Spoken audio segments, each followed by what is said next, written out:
When billionaire CEO Victoria Hale woke up wearing a stranger's flannel shirt in his cramped apartment, she knew her carefully controlled life had just shattered. The exhausted single father who'd rescued her from a rainstorm the night before lay unconscious on his couch, and she was about to discover that sometimes the people who have the least give the most. Stay with me until the end of this story. Hit that like button and comment what city you're watching from. I want to see how far this journey travels. The fluorescent lights of the 24-hour grocery store buzzed like dying wasps overhead, casting a sickly yellow glow across aisles that Ethan Cole knew better than the lines on his own palms. He pushed the industrial mop across the linoleum floor with mechanical precision, his shoulders aching from the double shift that had started 14 hours earlier. The night manager had called in sick again, which meant Ethan would be here until dawn, then catch 2 hours of sleep before getting Ava ready for school. His daughter. The thought of her small face, still soft with the remnants of childhood, kept him moving when his body begged to stop. 8 years old, with her mother's dark curls and her father's stubborn chin. She deserved better than the peeling wallpaper in their studio apartment, better than the secondhand clothes from the church donation bin, better than a father who fell asleep during their bedtime stories because he worked himself to the bone just to keep the lights on. "Cole, you good to lock up?" The assistant manager, a college kid named Marcus who still smelled like his girlfriend's perfume, poked his head around the corner. "I got an exam tomorrow." "Yeah, go ahead." Ethan's voice came out rougher than he intended, scraped raw by exhaustion and the cold that had been settling into his chest for the past week. He should see a doctor. He should do a lot of things. But the clinic charged $60 for a visit, and that $60 was the difference between Ava having new shoes or wearing the ones with the sole peeling away from the toe. Marcus disappeared, and Ethan heard the back door slam shut. The silence that followed pressed against his eardrums like water. He finished mopping, stored the equipment in the utility closet, and grabbed his threadbare jacket from the break room. His phone showed 2:47 a.m. If he caught the night bus, he'd be home by 3:30, could sleep until 6, and still have time to make Ava breakfast before her school bus came at 7:15. The October air bit through his jacket the moment he stepped outside. Rain had been threatening all evening, and now it arrived in sheets, turning the empty parking lot into a mirror that reflected the orange sodium lights. Ethan hunched his shoulders and started the 6-block walk to the bus stop, his sneakers squelching through puddles that had already formed in the broken asphalt. He was halfway down Riverside Avenue when he saw the car. A Mercedes sedan, black and sleek as a shark, sat at an awkward angle on the shoulder. Its hazard lights blinked rhythmically, creating small halos in the rain. Ethan's first instinct was to keep walking. Rich people had AAA and comprehensive insurance. They didn't need help from a grocery store janitor who could barely help himself. But then he saw the figure standing beside the driver's door, illuminated by the harsh glow of a cell phone screen. A woman in a business suit, her blonde hair plastered to her skull by the rain, staring at the phone like it had personally betrayed her. Even from a distance, Ethan could see the rigid set of her shoulders, the way she held herself like she was trying to contain something that wanted to explode. He kept walking, made it another 10 steps before his conscience, that stubborn thing his grandmother had beaten into him with Bible verses and homemade switches, made him stop. "Damn it," he muttered, then turned around and jogged back toward the Mercedes. The woman looked up sharply as he approached, her hand moving to her purse. Defensive. Smart, given the hour and the isolated location. "Easy," Ethan called out, raising his hands. "Just saw you were having trouble. You need help?" Up close, she looked like she'd been through a war. Mascara smudged beneath ice-blue eyes that assessed him with the kind of calculation that made him feel like a balance sheet. Her suit probably cost more than his monthly rent. There was a small cut above her left eyebrow, fresh enough to still be bleeding slightly. "Do you have a phone charger?" Her voice carried the crisp authority of someone used to giving orders and having them followed. "Mine died. I've been stuck here for 40 minutes. "No charger, but I can take a look at your car if you want. What happened?" She hesitated, and in that pause, Ethan saw something crack in her composure. Just for a second, but it was enough to make her seem human instead of like a magazine cutout. "The tire blew. I thought I could call someone, but you know how to change it?" "I know how to delegate it." A ghost of dark humor crossed her face. Not the same thing. Despite everything, the exhaustion, the rain, the desperate need for sleep, Ethan felt his mouth twitch toward a smile. Pop the trunk. I'll see what you've got. The spare tire was pristine, still had the factory stickers on it. The jack looked like it had never been touched. Ethan knelt in the growing puddle beside the blown tire, rain soaking through his jeans, and got to work. His hands knew the motions from years of keeping his own dying Honda alive. Remove the hubcap, loosen the lug nuts, position the jack, lift, remove, replace, tighten, lower, secure. The woman watched him work, standing close enough to the car to use it as a minimal shelter from the rain. She didn't speak, didn't offer empty platitudes about how grateful she was, just watched with those calculating eyes. "You do this a lot?" she asked finally. "Change tires. Help strangers at 3 a.m. Ethan tightened the last lug nut and stood, his knees popping in protest. "First time, actually. Usually I'm smarter than this." That earned him a real smile, brief but genuine. "I'm Victoria." "Ethan." He wiped his hands on his already soaked jeans. "You're all set. Spare should get you wherever you're going." "Where are you going? At this hour?" "Home. Catching the bus." Victoria looked down the empty street where rain turned the pavement into a river. The bus shelter was 6 blocks away, a dim rectangle of light in the distance. She looked back at Ethan, at his soaked clothes and the exhaustion carved into the lines around his eyes. "Get in the car," she said. "I'm fine." That wasn't a request. The authority was back in her voice, but there was something else beneath it now. Something that might have been concern. "You just spent 20 minutes in the rain fixing my tire. The least I can do is drive you home." Ethan wanted to argue.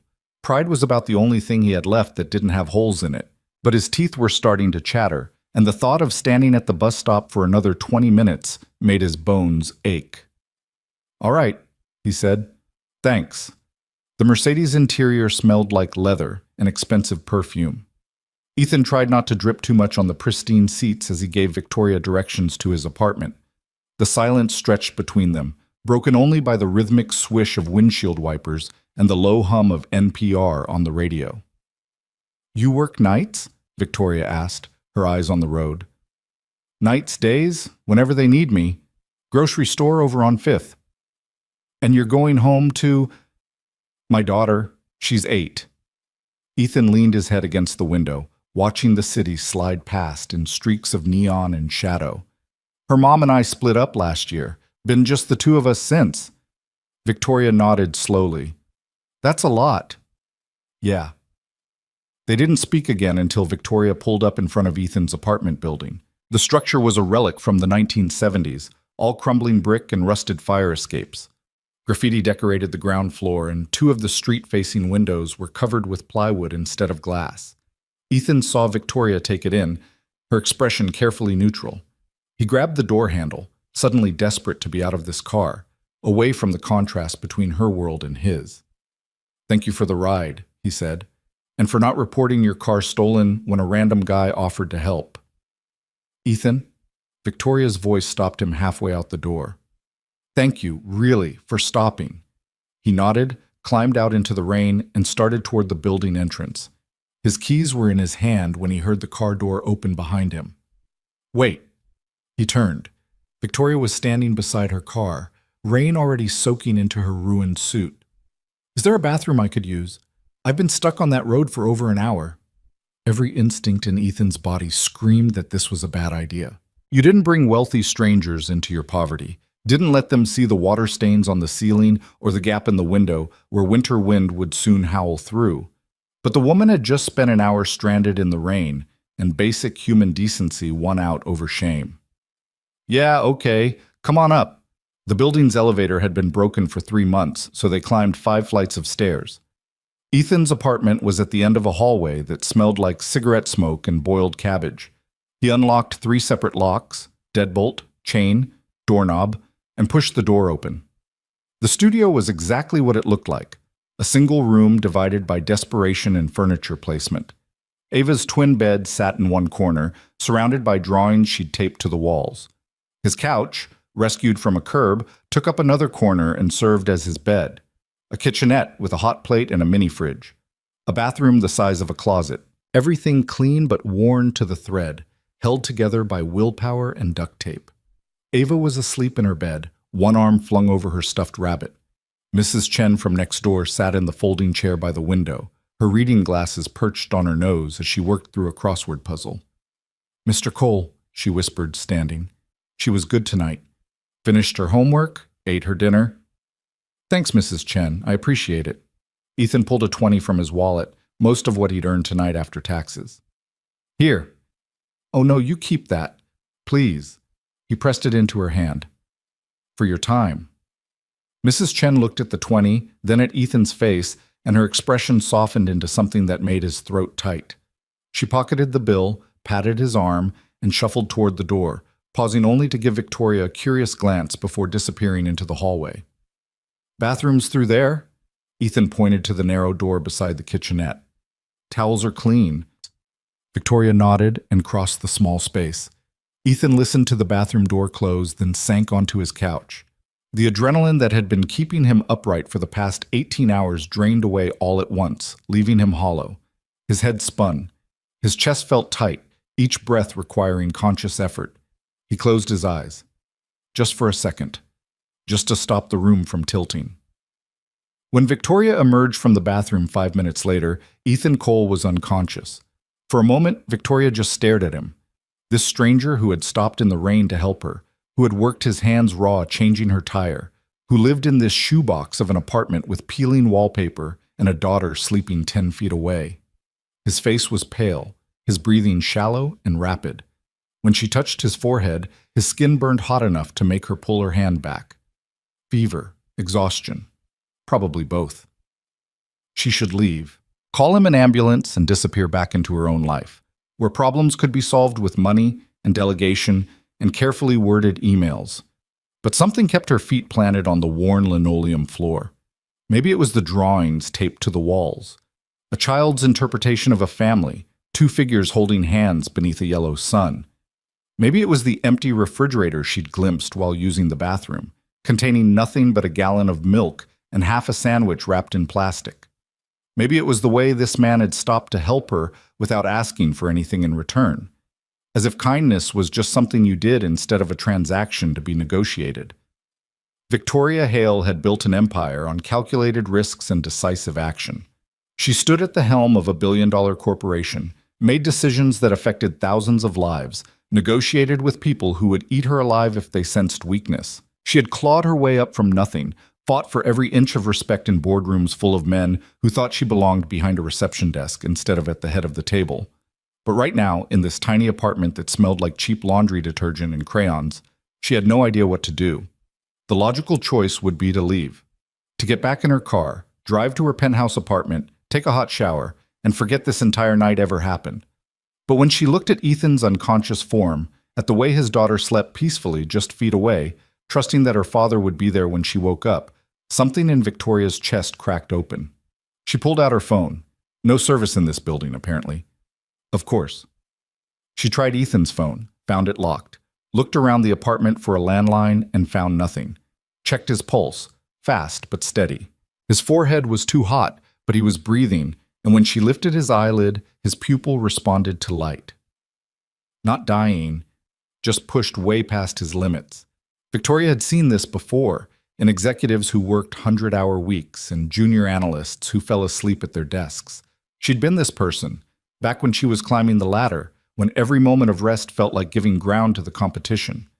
She recognized the signs, the tremor in the hands, the gray pallor beneath the exhaustion, the way the body just said enough and shut down. She found a blanket folded at the end of the couch and spread it over him. Then she went to the kitchenette, where a coffee maker sat on the counter beside a jar of instant coffee and a container of sugar. The clock on the microwave read 4:15 a.m. In a few hours, that little girl would wake up. She'd need breakfast. She'd need her father. Victoria Hale, CEO of Meridian Industries, woman who commanded rooms full of powerful people with a single glance, started making coffee in a stranger's kitchen at 4 in the morning. And for the first time in longer than she could remember, she didn't think about quarterly earnings or shareholder value or the hostile takeover attempt she'd been fighting for 6 months. She thought about kindness, about the way some people gave even when they had nothing to spare, about how easy it was to forget, in penthouses and boardrooms and first-class flights, that most people lived like this.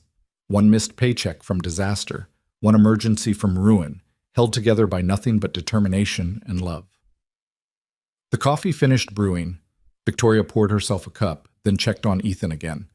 Still unconscious, but his color was better. She sat in the folding chair by the window, the same one Mrs. Chen had occupied, and watched the rain continue to fall outside. Somewhere in the distance, sirens wailed. The city woke up in layers, sanitation workers, delivery trucks, the first stirrings of the morning commute. At 5:30, Victoria heard movement. She turned to see Ava sitting up in bed, rubbing her eyes. The girl froze when she saw Victoria, her hand instinctively reaching for the stuffed rabbit. "Hi," Victoria said softly. "I'm Victoria. I'm a friend of your dad's." Ava's eyes went to the couch, where Ethan still slept. "Is Daddy okay?" "He's fine, just very tired. He helped me last night when my car broke down, and I gave him a ride home." "Oh." Ava processed this, her expression serious in the way children's faces get when they're trying to understand adult situations. "Did he fall asleep again?" Again. The word carried so much weight. Victoria felt something twist in her chest. "Yeah," she said. "He did, but I stayed to make sure he was okay. Is that all right?" Ava nodded slowly, then climbed out of bed. She was wearing pajamas that were too small, the pants stopping several inches above her ankles. She padded across the room to the couch and stood on her tiptoes to kiss her father's forehead, a gesture so tender and practiced that Victoria had to look away. "He works really hard," Ava said, not quite looking at Victoria. "Sometimes he gets too tired." "I can see that. Are you hungry? I can make cereal." This 8-year-old child offering to make breakfast for a stranger because her father couldn't. Victoria stood, set her coffee cup down, and moved to the kitchenette. "How about I make us both something?" she said. "What do you usually have?" Ava climbed onto one of the two mismatched stools at the tiny counter. "Cereal, or toast if we have bread. Sometimes Daddy makes eggs, but we're out." Victoria opened the refrigerator and confirmed what she'd seen earlier. Milk, half a sandwich, a stick of butter, and a squeeze bottle of jelly. The freezer held frozen vegetables and a single chicken breast. The cabinet contained cereal, rice, pasta, and a can of tomato sauce. She'd spent more on a single business lunch than this man spent feeding himself and his daughter for a week. "Cereal it is," Victoria said, keeping her voice light. She poured 2 bowls, added milk, and set one in front of Ava. "What grade are you in?" "3rd. I like math the best." Ava ate with careful precision, making sure not to spill. "What do you do?" "I run a company. We make parts for machines." "Like factories?" "Exactly like that." "My dad used to work in a factory. Before I was born. He says he made car parts." Ava took another spoonful of cereal, her eyes drifting to where Ethan slept.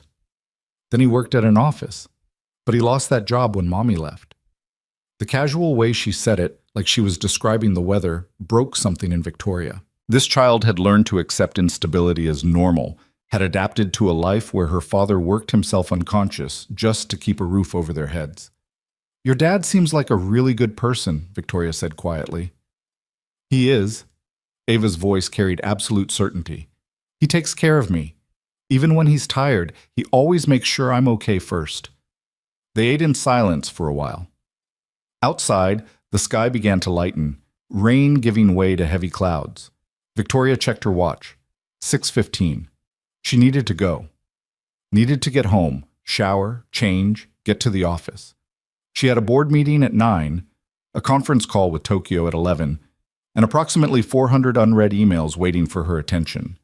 But when she looked at Ethan, still sleeping deeply, and at Ava, who was now getting dressed for school with the quiet efficiency of a child who'd learned to be independent too young, Victoria found she couldn't bring herself to leave. At 6:45, Ava emerged from the bathroom wearing jeans and a sweater, her backpack already on her shoulders. She had brushed her hair herself, pulled it back into a ponytail that was slightly crooked but serviceable. "I have to go to the bus stop," she announced. "It's 2 blocks away. Daddy usually walks me, but—" "I'll walk you," Victoria said before she could think about it. Ava looked surprised. You don't have to. I want to. They left Ethan sleeping on the couch, Victoria scribbling a quick note on a scrap of paper and leaving it on the counter. Had to take Ava to school. You collapsed. Stayed to make sure you were okay. Victoria. The morning air was crisp and clean after the rain. Ava walked with purpose, clearly familiar with the route. They passed a corner store where a man was setting up produce displays, a laundromat just opening its doors, a pawn shop with bars on the windows. Daddy says we're going to move soon, Ava said suddenly, to a better place, with more rooms. But he's been saying that for a while. Victoria didn't know what to say to that, so she just listened. I don't mind our apartment, Ava continued. It's small, but it's warm, and Daddy's there.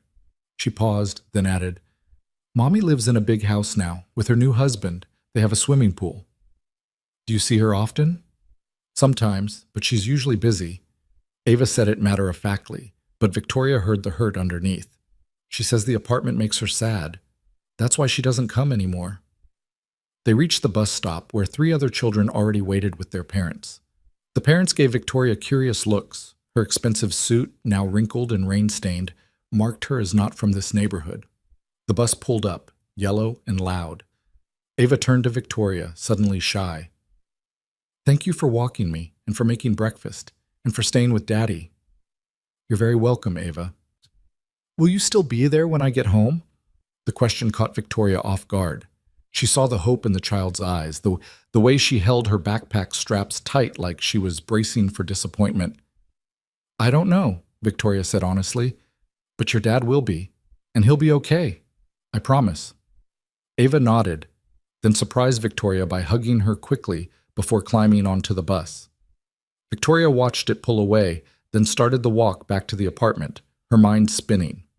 She had calls to make, meetings to reschedule, an entire company that needed her attention. But when she climbed back up those 5 flights of stairs and let herself into the apartment, when she saw Ethan beginning to stir on the couch, his eyes blinking open in confusion, Victoria Hale made a decision that would change both of their lives. Hey, she said softly, moving to sit on the edge of the couch. How are you feeling? Ethan stared at her like she was a hallucination. You're still here. I'm still here. What time is it? Almost 7:30. Ava's on the bus. I walked her to the stop. He tried to sit up, then sank back with a groan. You didn't have to. I should have. You collapsed, Victoria said gently. You've been pushing yourself too hard. When's the last time you saw a doctor? Can't afford it. The words came out bitter. Can't afford to be sick either, but apparently my body didn't get the memo. Victoria stood and went to the kitchenette, where she poured a glass of water and brought it back to him. Drink this. Then we're going to talk. About what? About the fact that you helped a complete stranger last night without asking for anything in return. About the fact that you're working yourself to death trying to take care of your daughter. About the fact that sometimes people who give deserve to receive. Ethan took the water, drank deeply, then set the glass down and met her eyes. I don't need charity. That's not what I'm offering. Then what are you offering? Victoria sat back down, her hands folded in her lap. In boardrooms, she commanded with authority and confidence. Here, in this tiny apartment that smelled like coffee and exhaustion, she felt uncertain in a way she hadn't experienced in years. I don't know yet, she admitted, but I know that last night, when my tire blew and my phone died and I was stranded in the rain, you stopped to help me. You didn't know who I was. You didn't ask for payment. You just saw someone who needed help, and you helped them, even though you were exhausted and soaked and probably should have just gone home to your daughter. Anyone would have done the same. No, Victoria said quietly. They wouldn't have. Most people would have walked right past. But you didn't, and that means something. Ethan was quiet for a long moment, his eyes searching her face like he was trying to solve a puzzle. Who are you really? I mean, I know your name is Victoria, but Victoria Hale, CEO of Meridian Industries. His eyes widened slightly. The manufacturing company? The one with the big building downtown. That's the one. Jesus. He ran a hand through his hair, then winced. And I made you walk my daughter to the bus stop. I offered, and I'm glad I did. She's a wonderful kid. She's everything. The words came out raw, unguarded. She's the only thing that matters. I'd work 100 double shifts if it meant she had what she needed. I know, Victoria said. I can see that. But Ethan, you can't keep going like this. You're going to burn out completely. What choice do I have? There was no self-pity in his voice, just exhausted pragmatism. I've got bills, rent, food, childcare. I apply for better jobs, but I've got a gap in my resume from when my ex and I were trying to make it work, and nobody wants to hire someone who's been out of their field for 2 years. So I stock shelves and mop floors and take whatever overtime they'll give me, and I hope it's enough. Victoria pulled her phone from her purse, now finally charged from Ava's school-issued charger she'd found earlier. She scrolled through her contacts, found the one she needed, and hit dial. "What are you doing?" Ethan asked. She held up one finger, waiting. Then, "David, it's Victoria. I need you to clear my schedule for today. I don't care about the board meeting, reschedule it. No, everything's fine. I just have something more important to handle. Thank you." She ended the call and looked at Ethan. "Do you have a resume?" "Somewhere. Why?" "Because Meridian Industries is always looking for good people. And I think you might be exactly the kind of person we need." Ethan's face hardened. "I told you, I don't want charity. And I told you, that's not what this is." Victoria leaned forward, her voice firm. "Last night, you solved a problem I couldn't solve myself. You saw what needed to be done, and you did it, efficiently and without complaint. Those are the qualities I look for in employees. So, no, this isn't charity. This is me recognizing talent when I see it." "You don't even know what I used to do." "Then tell me." Ethan was quiet for a moment, then sighed. "I was a logistics coordinator. Managed supply chains, tracked shipments, optimized delivery routes. I was good at it too. But when Ava's mom got pregnant, we decided one of us should stay home, and my job had worse benefits, so I quit. Then we split up, and by the time I tried to get back in, technology had moved on. I couldn't compete with kids fresh out of college who knew all the new systems." Victoria's mind was already working, slotting pieces together. "We have a massive logistics operation. Distribution centers across 3 states, hundreds of daily shipments. We're actually in the middle of an efficiency review because our current system is hemorrhaging money. That's not an entry-level position." "No, it's not. But I'm not offering you entry-level." She pulled up her email on her phone, started typing. "I'm offering you an interview, a real one, with our operations director. You'll have to prove yourself, and if you're not qualified, we won't hire you. But I think you are. And I think you deserve a chance to show what you can do." Ethan stared at her like she'd just offered him the moon. "Why would you do this?" "Because last night you gave me something I couldn't buy with all the money in the world. You gave me your time, your help, your kindness. All I'm doing is returning the favor." She hit send on the email, then looked at him. "The interview is Friday at 10. Our office is downtown. Dress professionally, bring your resume, and be ready to talk about logistics optimization. Can you do that?" He nodded slowly, still looking stunned. Yeah, I can do that." "Good." Victoria stood, suddenly aware of how completely inappropriate her current appearance was. Her suit was a disaster, her hair a mess, her makeup smudged beyond repair. She needed to get home, needed to salvage what was left of her day. But before she left, she pulled a business card from her purse and set it on the counter. "That has my direct line. If anything comes up before Friday, call me." "Victoria." Ethan's voice stopped her at the door. When she turned, he was sitting up now, the blanket pulled around his waist. "Thank you, really, for staying, for Ava, for all of it. Thank you for stopping in the rain." She smiled, and it felt genuine in a way her smiles rarely did these days. "Get some rest, Ethan. You've earned it." She left before he could respond, navigating the 5 flights of stairs and emerging into morning sunlight that had finally broken through the clouds. Her car was still parked where she'd left it, miraculously unmolested despite the neighborhood. She slid behind the wheel, started the engine, and sat for a moment, letting the heat wash over her. Her phone immediately came alive with notifications. 37 missed calls, 63 emails, text messages from her assistant, her board members, her VP of operations. All of them variations on the same theme. "Where are you? Are you okay? We need you." But for the first time in her career, Victoria Hale didn't immediately jump to respond. Instead, she sat in her car outside a rundown apartment building and thought about a man who worked himself unconscious for his daughter, about a little girl who made her own breakfast and walked herself to the bus stop because her father was too exhausted to function, about the way some people gave everything they had and still came up short, not because they weren't trying hard enough, but because the system was rigged against them from the start. She thought about the empire she'd built, the wealth she'd accumulated, the power she wielded, and she wondered, not for the first time but perhaps more seriously than ever before, what any of it was actually worth. Her phone rang. David, her assistant, calling for the fourth time. She answered. "I'm fine. I'll be in the office by noon. Send me the board meeting notes and tell operations I want to talk about our hiring practices for logistics positions. And David, I need you to personally ensure that Ethan Cole's interview on Friday gets priority treatment. He's being considered for senior logistics coordinator." Senior? That's a pretty high level.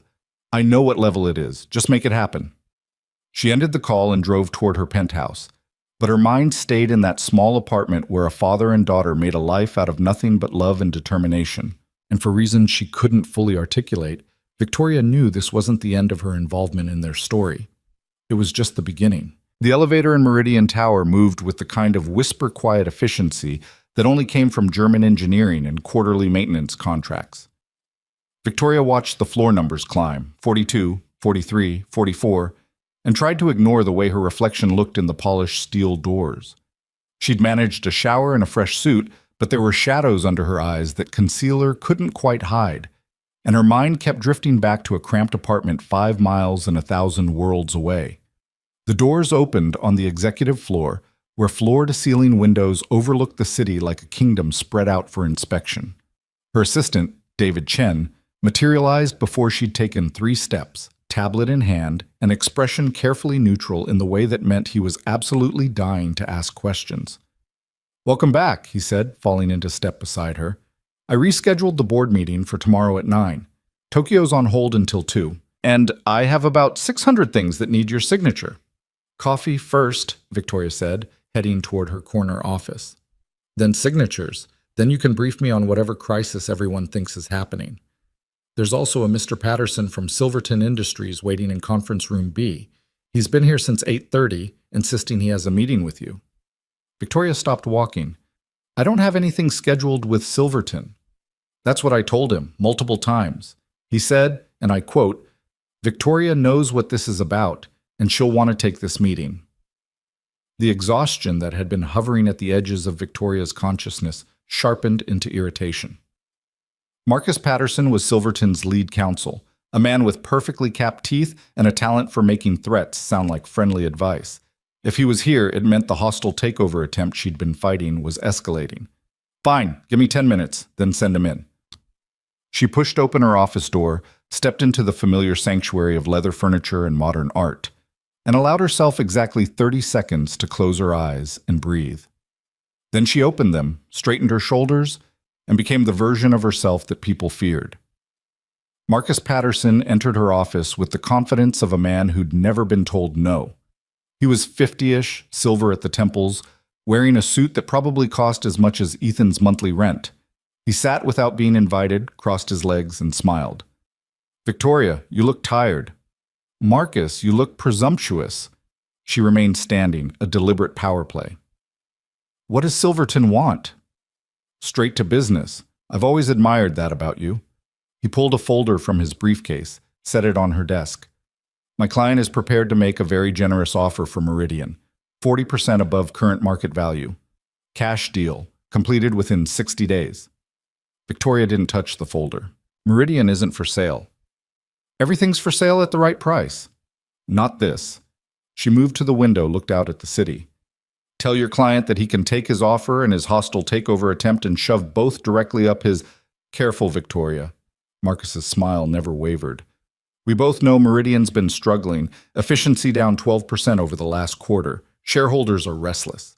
The board's asking questions you don't have good answers for." He paused. "You've built something impressive here, but maybe it's time to let someone with fresh ideas take the wheel." "Fresh ideas meaning gutting the company for parts and selling off the pieces?" meaning maximizing shareholder value. Get out of my office, Marcus. He stood, smoothed his tie.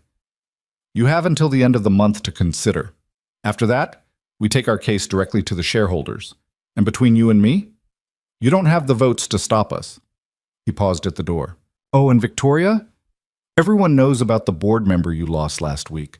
Senator Morrison's retirement leaves you vulnerable. Just thought you should know we're aware. The door closed behind him with a soft click that somehow felt louder than a slam. Victoria stood at the window for a long moment, watching traffic move like blood cells through the city's arteries. Morrison's retirement had been a blow. He'd been her advocate, the one board member who understood her vision beyond quarterly profits. Without him, she was fighting a war on two fronts, fending off Silverton while trying to convince her own board she knew what she was doing. Her phone buzzed. David's voice came through the intercom. Your 2 o'clock is here, Mr. Reeves from Operations. Victoria pushed thoughts of Marcus Patterson and Silverton Industries into a mental box labeled Later and returned to her desk. The afternoon blurred into a succession of meetings, each one requiring a different version of herself. Strategic Victoria for Operations. Diplomatic Victoria for the conference call with Tokyo. Decisive Victoria for the product development team presentation. By the time her last meeting ended at 6:30, she felt scraped hollow. David appeared in her doorway. Heading out, your car's waiting downstairs whenever you're ready. Oh, and I confirmed Ethan Cole's interview for Friday at 10. Operations wasn't thrilled about the direct referral, but they'll give him a fair shot. Thank you, David. Victoria? He hesitated, unusual for him. Are you okay? You've seemed different today. She considered lying, decided against it. Just tired. It's been a long couple of days. Anything I can help with? No, but I appreciate you asking. After he left, Victoria sat in the gathering darkness of her office and pulled out her phone. She scrolled to her photos, found the one she'd taken that morning of Ava's drawings taped to the apartment wall. Crude stick figures holding hands, a sun with rays like spikes. The kind of art that only mattered to the person who made it and the person who loved them.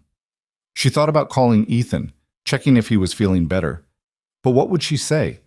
What right did she have to insert herself into their lives beyond facilitating a job interview? She'd done her good deed, paid forward the kindness he'd shown her. That should be enough. But somehow it wasn't. 3 days passed in the usual chaos of running a billion-dollar company.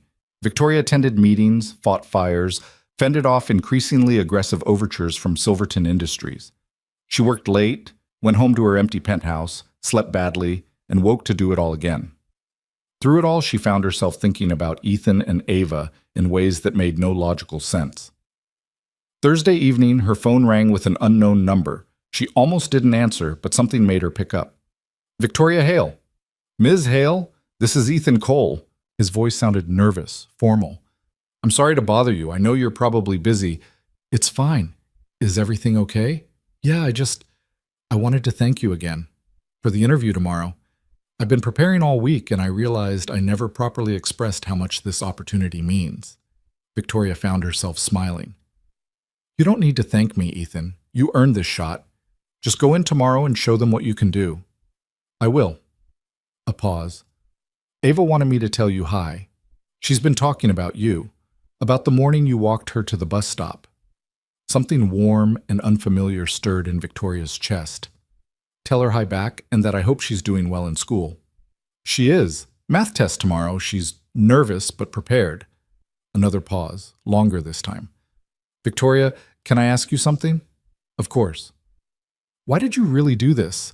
Set up the interview, I mean. I've been trying to figure it out and I keep coming back to the same question. People like you don't usually go this far for people like me. Victoria walked to her penthouse window, looked out at the city lights spreading to the horizon. People like me? You know what I mean. Successful, powerful. The kind of person who has better things to do than remember some random guy who changed a tire. You're not random, Ethan, and you didn't just change a tire. You saw someone who needed help, and you helped them, even though it cost you. That's not nothing. That's actually pretty rare. She pressed her palm against the cool glass. I've spent 20 years clawing my way to the top of a very brutal industry. I've made compromises, stepped over people, done things I'm not particularly proud of. all in the name of success. And you know what I realized that night when I was standing in the rain with a flat tire? What? That I'd surrounded myself with people who would have driven right past you. Who would have called AAA and complained about the wait time? Who wouldn't have even noticed you standing there? She paused. You reminded me that there's another way to move through the world. A better way. So really, I should be thanking you. The silence on the other end of the line stretched until Victoria wondered if the connection had dropped. Then Ethan said quietly, I'll see you tomorrow, Victoria. Good luck. After she hung up, Victoria stood at the window for a long time, watching the city breathe. Friday morning arrived with autumn sunlight and nervous energy. Victoria had 3 meetings before 10, but she found herself distracted, checking the time, wondering how Ethan's interview was going. At 10:15, her phone buzzed with a text from David. Operations interviews are running long, Cole's in conference room C. She told herself to stay in her office, to let the process play out without interference. She lasted until 10:40 before giving up and heading to the executive floor's observation area, a small lounge that overlooked the main conference wing. Through the glass wall, she could see into conference room C. Ethan sat across from 3 members of her operations team, including Director of Logistics Jennifer Park, a no-nonsense woman who'd spent 20 years optimizing supply chains and had exactly 0 patience for incompetence. He dressed in a suit that was clearly borrowed. The sleeves were a touch too long, the shoulders slightly too broad, but he sat with straight-backed composure, gesturing as he spoke. On the table between them, Victoria could see printouts and what looked like hand-drawn diagrams. Jennifer was leaning forward, asking questions. Ethan responded, pointing to one of his diagrams. One of the other team members, Craig from Data Analysis, was nodding. The third person, Maria from Quality Control, was taking notes. Victoria watched for another 5 minutes, then forced herself to return to her office. Whatever happened now was out of her hands. At noon, Jennifer Park knocked on her door. Come in. Jennifer entered, closed the door behind her, and stood with her arms crossed. I want to talk about Ethan Cole. Victoria kept her expression neutral. All right. When David told me you wanted us to interview him for senior logistics coordinator, I'll be honest, I was skeptical. Direct referrals from the CEO's office usually mean we're about to hire someone's incompetent nephew. She pulled out her phone, scrolled to something. But this guy? Victoria, he walked in with a complete analysis of our current distribution inefficiencies. He spent the last week reviewing our publicly available shipping data and found optimization opportunities we've been missing for months. Victoria felt something tight in her chest loosen. So you're saying, I'm saying we'd be idiots not to hire him. He's exactly what we need. Jennifer's expression softened slightly. Where did you find him? He found me, or I found him. It's complicated. Well, whoever found who, I'm making him an offer this afternoon. $75,000 to start, full benefits, standard executive package. After Jennifer left, Victoria allowed herself a moment of pure relief. Ethan had done it. He'd proven himself on merit, earned the position without her interference. She wanted to call him, to congratulate him, but she held back. This was his victory. She'd let him have it without making it about her. But at 3 o'clock, her office door flew open without warning, and Ethan Cole stood in the doorway looking like he'd just been hit by lightning. $75,000, he said. They offered me $75,000 a year. David appeared behind him, looking apologetic. I tried to stop him. It's fine, David. Victoria waved him off and the door closed, leaving her alone with Ethan. Congratulations. I heard you impressed them. I don't understand. He moved into the room like he wasn't quite sure the floor would hold him. People don't just get chances like this. Things like this don't happen to people like me.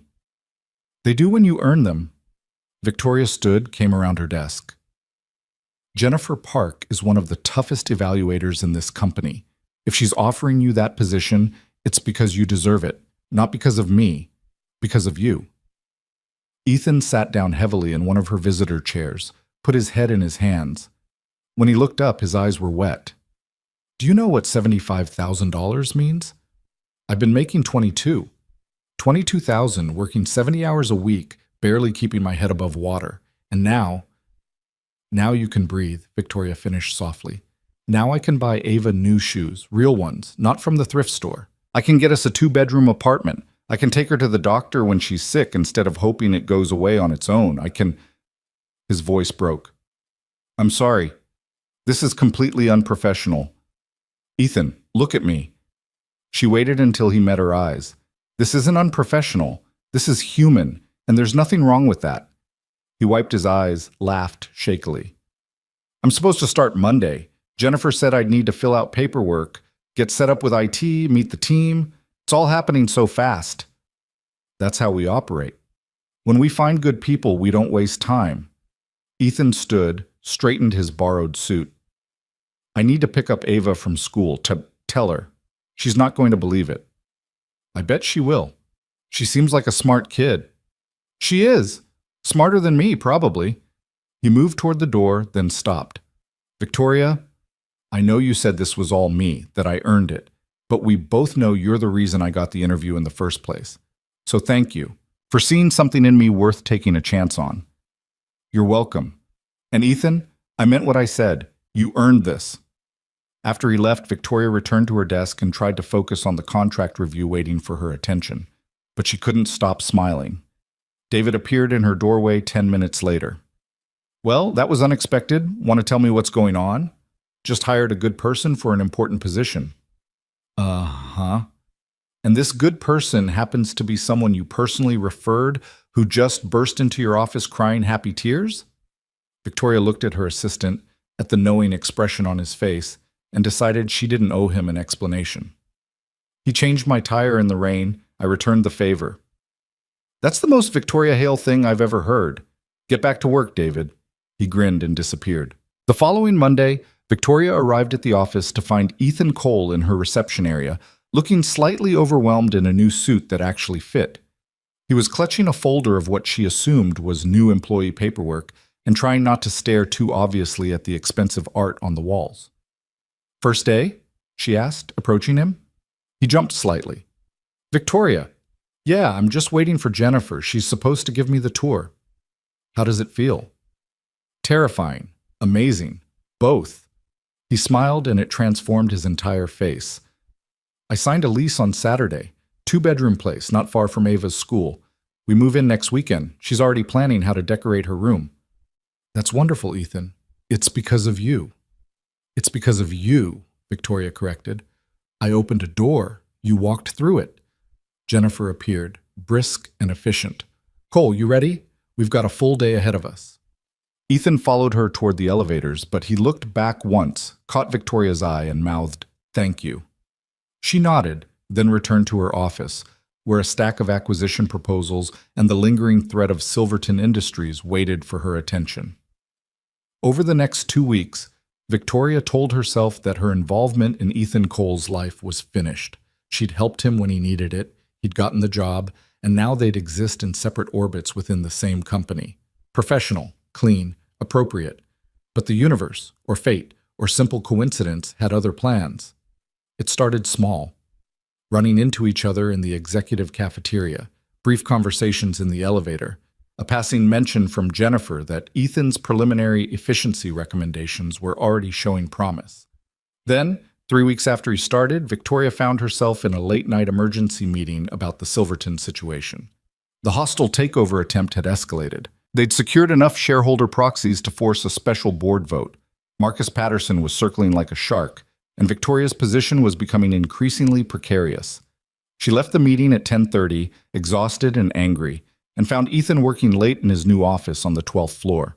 The lights were on, and through the glass doors she could see him staring at multiple monitors, scribbling notes. She knocked. He looked up, surprised. "Victoria, what are you doing down here?" "Long meeting. Saw your light on." She leaned against the doorframe. "You know you don't have to work this late, right? You've got a daughter to get home to." "Mrs. Chen's staying with Ava tonight. I wanted to finish this analysis."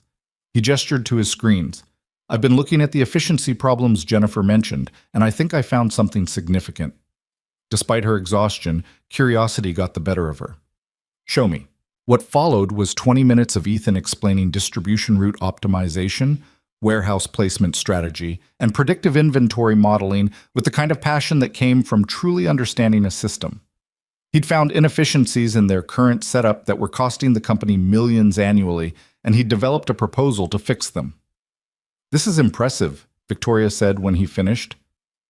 "Really impressive. When are you presenting it to Jennifer?" "I was planning to refine it more first. I've only been here 3 weeks. I don't want to overstep." "Ethan, this is exactly the kind of initiative we hire people for. Don't wait. Show Jennifer tomorrow." She paused.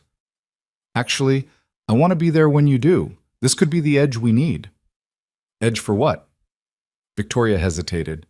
She shouldn't involve a new employee in executive-level corporate warfare. But looking at Ethan's analysis, at the potential cost savings and efficiency gains, she saw something that could strengthen her position against Silverton's claims of incompetent leadership. "We're dealing with a hostile takeover attempt," she said. "Another company trying to buy Meridian out from under me. One of their main arguments is that our operations are inefficient and losing money. Your analysis proves otherwise. It shows we can turn things around without outside intervention." Ethan processed this. "You want to use my work to fight them?" "Only if you're comfortable with it.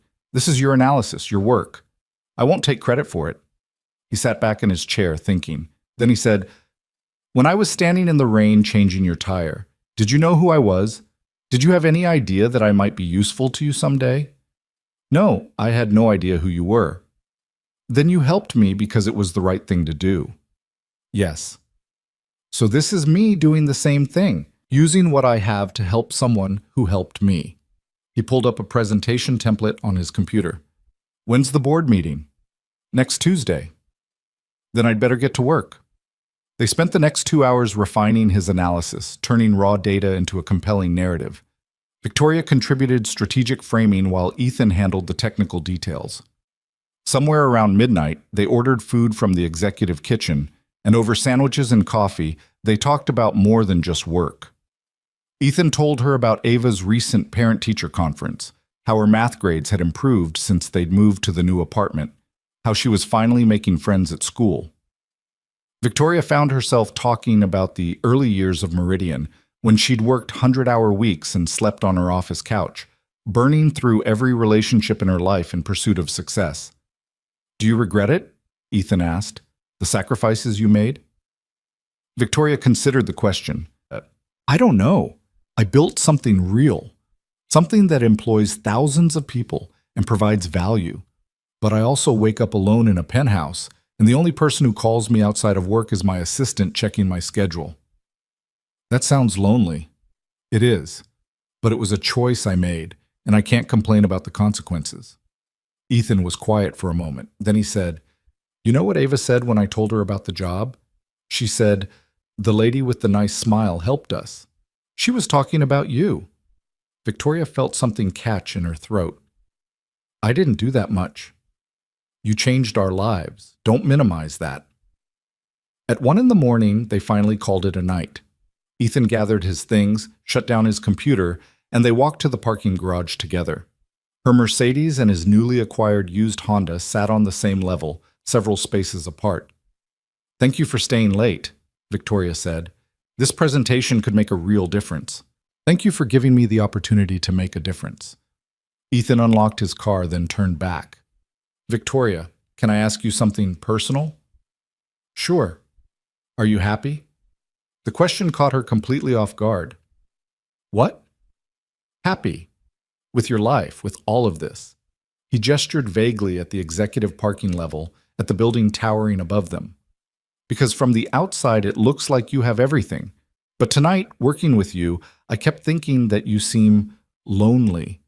And I know it's not my place to say that, but Ava's been asking if you might want to come to dinner sometime, and I've been trying to figure out if that would be completely inappropriate or—" "I'd like that," Victoria said, surprising herself.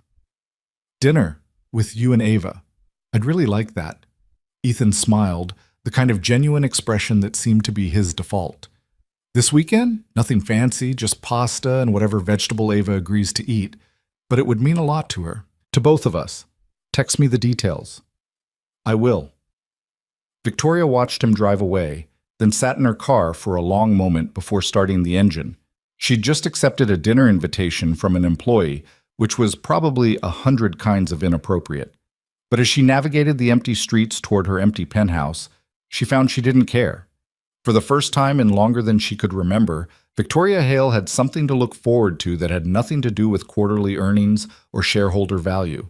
She had dinner with a family that had become, somehow, unexpectedly important to her. Saturday arrived with the kind of crisp autumn weather that made the city feel almost forgiving.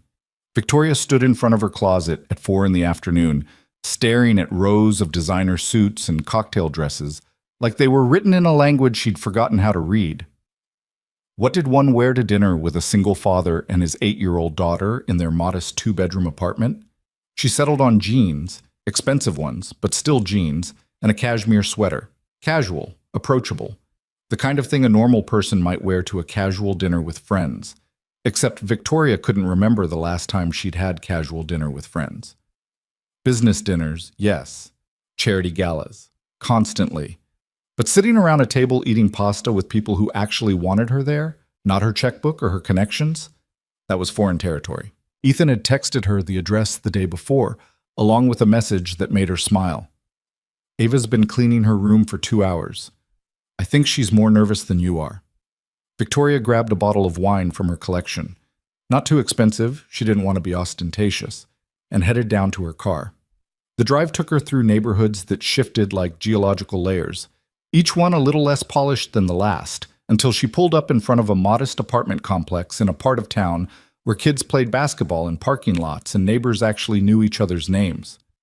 The building was newer than Ethan's old place, with fresh paint and landscaping that suggested someone actually cared about maintenance.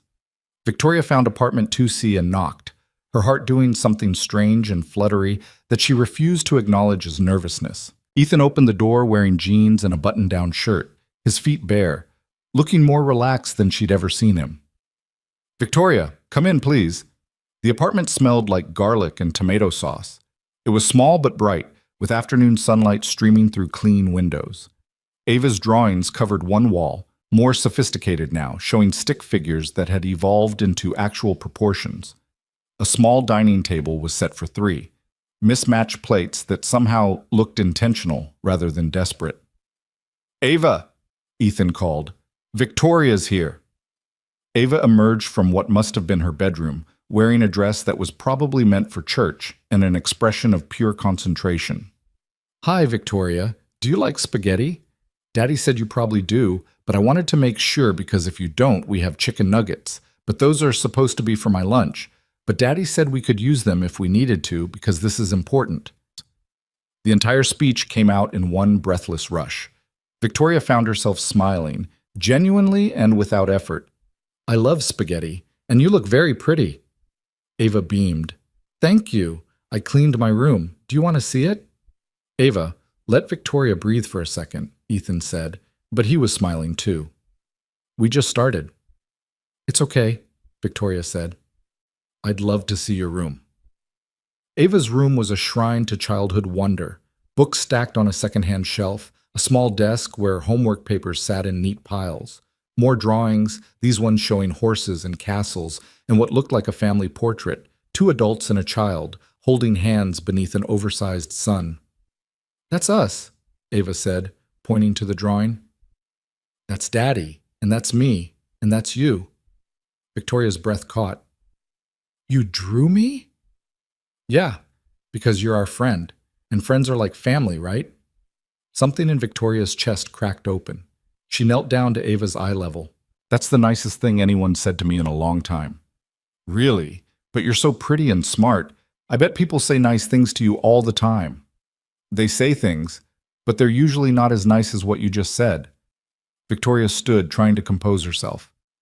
Thank you for including me in your picture. They returned to the living room, where Ethan was pulling garlic bread from a small countertop oven. He glanced at Victoria, seemed to notice something in her expression, and mouthed, You okay? She nodded, not trusting her voice. Dinner was chaotic in the best way. Ava talked nonstop about school, about her best friend Emma, who had a hamster named Professor Whiskers, about her math teacher who gave out stickers for good work. Ethan interjected with gentle corrections and proud father comments. Victoria found herself laughing more than she had in months, drawn into their rhythm like a dancer learning new steps. So Victoria, Ava said, twirling spaghetti on her fork with intense concentration. Do you have kids? Ava, Ethan warned. It's okay, Victoria said. No, I don't have kids. I never had time, I guess. I was always too busy with work. That's sad, Ava said matter-of-factly. Kids are really fun. You should get some.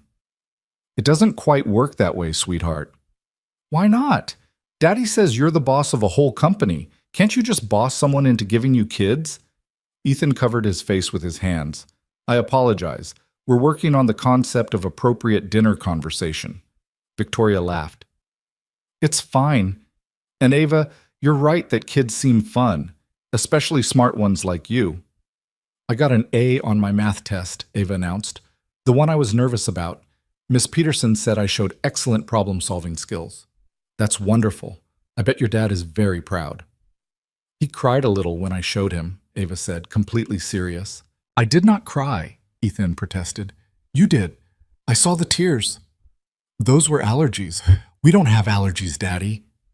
Victoria watched them banter, this easy affection that filled the small apartment like warmth from a fire. This was what she'd missed, she realized. Not just family, but connection. The kind of relationship where people knew you well enough to call you on your lies about crying over math tests. After dinner, Ava insisted on showing Victoria her homework while Ethan cleaned up. They sat at the small desk in Ava's room, going through multiplication tables and reading comprehension worksheets. Victoria found herself genuinely engaged, impressed by the child's quick mind and careful thinking. Victoria, Ava said suddenly, looking up from a word problem about trains traveling at different speeds. Are you and Daddy going to get married? Victoria nearly choked. What? No, we're just friends, Ava. Oh. Ava looked disappointed. Because I think you'd be good together. You make him smile the real way, not the tired way he used to smile. The real way? Yeah, like when he's actually happy, not just pretending for me. Ava went back to her homework like she hadn't just dropped a bomb into the conversation. I want him to be happy. He works really hard to take care of me. He deserves to have someone take care of him, too. Victoria didn't know how to respond to that, this 8-year-old wisdom wrapped in innocence. Your dad is lucky to have you. I'm lucky to have him, too, and now we have you, which makes us even luckier. When they returned to the living room, Ethan had finished cleaning and was making coffee. Ava settled on the couch with a book, and Ethan gestured for Victoria to join him in the small kitchen area. I apologize for the interrogation, he said quietly. She's been on a kick lately about families and relationships. I think it's because Emma's mom just got remarried. It's fine. She's sweet. She likes you. A lot. Ethan poured coffee into 2 mugs. I hope this wasn't too overwhelming. I know you're used to fancy restaurants and business dinners. Ethan, this was perfect, really. I can't remember the last time I had this much fun. He studied her face, seemed to find what he was looking for, and smiled. Good. Because Ava's already planning the next one. Apparently we're making pizza from scratch. They moved to the couch, sitting on either side of Ava, who had fallen into that absorbed trance that children get when reading. Victoria sipped her coffee and felt something unfamiliar settle over her. Contentment. Not the satisfaction of closing a deal or the rush of victory in a boardroom battle, but simple, quiet happiness. Her phone buzzed in her purse. She ignored it. It buzzed again and again. You should probably check that, Ethan said. Might be important. Victoria pulled out her phone and felt the contentment evaporate. 7 missed calls from David, 12 texts, 2 voicemails. The most recent text read, Urgent. Silverton leaked to the press. Call me now. I'm sorry, she said, standing. I have to take this. Work emergency. She stepped into the hallway and called David back. He answered on the first ring. Where have you been? I've been trying to reach you for an hour. I was having dinner. What happened? Silverton Industries released a statement to the financial press. They're going public with the takeover attempt, painting Meridian as a failing company that needs new leadership. The Wall Street Journal is running a piece tomorrow morning. Bloomberg's already got it online. Victoria closed her eyes, leaned against the hallway wall. What's the board saying? They want an emergency meeting tomorrow, 9 a.m. Victoria, this is bad. Patterson's been feeding reporters cherry-picked data that makes our efficiency numbers look worse than they are. We need to respond fast. Set up the meeting. I'll be there. She paused. And David, pull together everything we have on operational improvements. I want concrete numbers, recent wins, anything that contradicts their narrative. On it. Are you okay? I'm fine. I'll see you tomorrow. She ended the call and stood in the silent hallway for a long moment, feeling the weight of her two worlds colliding. Behind that apartment door was warmth and laughter, and a child who drew her into family portraits. Out here was corporate warfare and hostile takeovers, and the company she'd spent 2 decades building. When she went back inside, Ethan took one look at her face and knew. What happened? The takeover attempt went public. It's going to be all over the news tomorrow. Victoria grabbed her purse, tried to smile at Ava. I'm sorry, sweetheart, but I have to go. Work emergency. Ava looked crushed. But you just got here. I know, and I'm sorry, but I promise we'll do this again soon, okay? Cross your heart? Victoria made the gesture. Cross my heart. Ethan walked her to the door, his expression concerned. Is there anything I can do? Actually, yes. That presentation we worked on, I need it ready for a board meeting tomorrow at 9. Can you have it polished and sent to me by tonight? Of course. Victoria, are you going to be okay? She wanted to say yes, to maintain the professional facade, but something about the way he looked at her with genuine concern instead of calculating interest made her honest. I don't know. They're trying to take everything I've built, and the worst part is, some of their criticisms are valid. We have been struggling with efficiency. Our numbers could be better. Then we show them they're about to get better. We show them your plan. Ethan touched her arm, brief and gentle. You're not alone in this fight, Victoria. You've got a whole company of people who believe in you, including me. The words were simple, but they steadied something in her. Thank you. For dinner. For everything. Anytime. And Victoria, whatever happens tomorrow, remember that your worth isn't measured in quarterly earnings or stock prices. You're valuable because of who you are, not what you've built. Victoria drove home through city streets that blurred slightly, though she refused to acknowledge why. She spent the rest of the evening preparing for war, reading through analyst reports and financial projections, building her defense. Ethan's presentation arrived at 11 p.m., polished and professional, with a note. You've got this. E. The emergency board meeting started exactly at 9 a.m. in Meridian's largest conference room. The 10 board members sat around the mahogany table like judges at a trial, their expressions ranging from concerned to hostile. Victoria stood at the head of the table, her presentation loaded and ready, her armor firmly in place. I assume you've all seen the news, she began. Silverton Industries has decided to wage their takeover attempt in the press as well as the boardroom. Their narrative is simple. Meridian is failing, I'm incompetent, and they can do better. Can you blame them? This came from Gerald Winters, a board member who'd been skeptical of Victoria from the start. Our efficiency numbers are down 12%. Costs are up. Shareholders are unhappy. Our efficiency numbers were down, Victoria corrected. Past tense. Because 3 weeks ago, we hired someone who's been finding solutions everyone else missed. She clicked to the first slide of Ethan's presentation. This is a comprehensive analysis of our distribution network, identifying inefficiencies and providing concrete solutions. Implementation of these recommendations will reduce costs by 18% and improve delivery times by 23%. She walked them through the analysis, watching their faces shift from skeptical to interested. The numbers were undeniable. Ethan had found millions in savings hiding in plain sight. Who prepared this? Asked Margaret Chen, one of Victoria's few allies on the board. Ethan Cole, our new senior logistics coordinator. New as in recently promoted? Gerald asked. New as in hired a month ago. Victoria met his gaze steadily. Because I'm always looking for talent, regardless of where it comes from. And I'm willing to bet that Silverton doesn't have anyone on their team who could produce analysis this thorough. The discussion continued for another hour, arguments flying back and forth about shareholder value and leadership, and whether Victoria's vision for Meridian was still viable. But something had shifted. The presentation had given her allies ammunition, and even her critics had to acknowledge the quality of the work. Finally, Margaret spoke up. I move that we issue a public statement rejecting Silverton's characterization of Meridian as a failing company. We provide this efficiency analysis to the financial press, demonstrate that we have concrete plans for improvement, and make it clear that this board stands behind our current leadership. Second, said Thomas Rodriguez, another supporter. The vote was 7-3 in Victoria's favor. Not unanimous, but enough. After the meeting ended, Victoria returned to her office and collapsed into her chair. She'd won this round, but the war was far from over. Silverton would keep pushing, keep looking for weaknesses.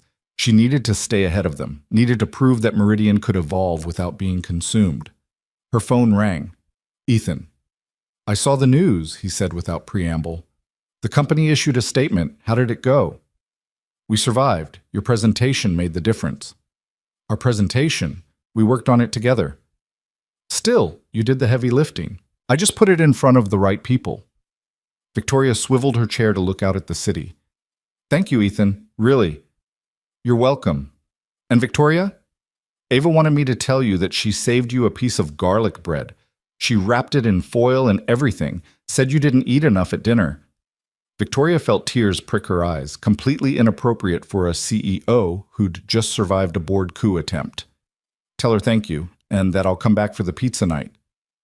She'll hold you to that. After they hung up, Victoria sat in her office and thought about the strange turn her life had taken. A month ago, her world had been entirely contained within these glass walls and mahogany boardrooms. Now she had a child worrying about whether she ate enough garlic bread, and a man who looked at her like she was more than just a title and a net worth. The following week passed in a blur of damage control and strategic planning.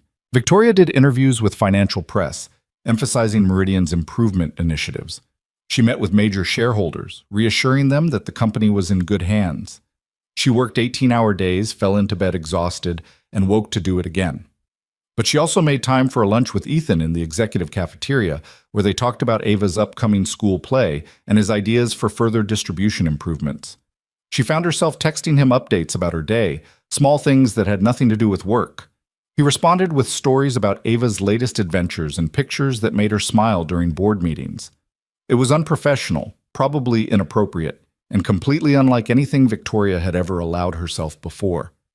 But she couldn't seem to stop. Thursday evening, she stayed late finishing a presentation for the shareholders' meeting. The building was mostly empty, just security and a few workaholics scattered across 40 floors. Victoria was deep in revisions when her office door opened and Ethan walked in carrying 2 containers of Thai food. You missed dinner, he said.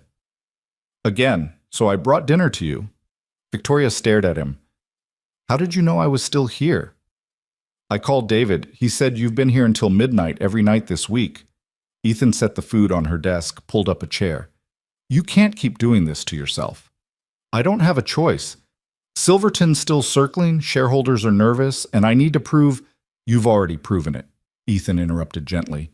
The board voted in your favor. The press is reporting on the efficiency improvements. Stock price has stabilized. You won, Victoria, but you're still fighting like you're about to lose everything. Because I might be. One wrong move, one bad quarter, and they'll be back. Stronger, more aggressive. So you're going to work yourself to death to prevent a threat that might never materialize? He opened one of the containers, passed her a fork. Eat. Then tell me what's really going on. Victoria took the food mechanically, realized she was starving, and started eating.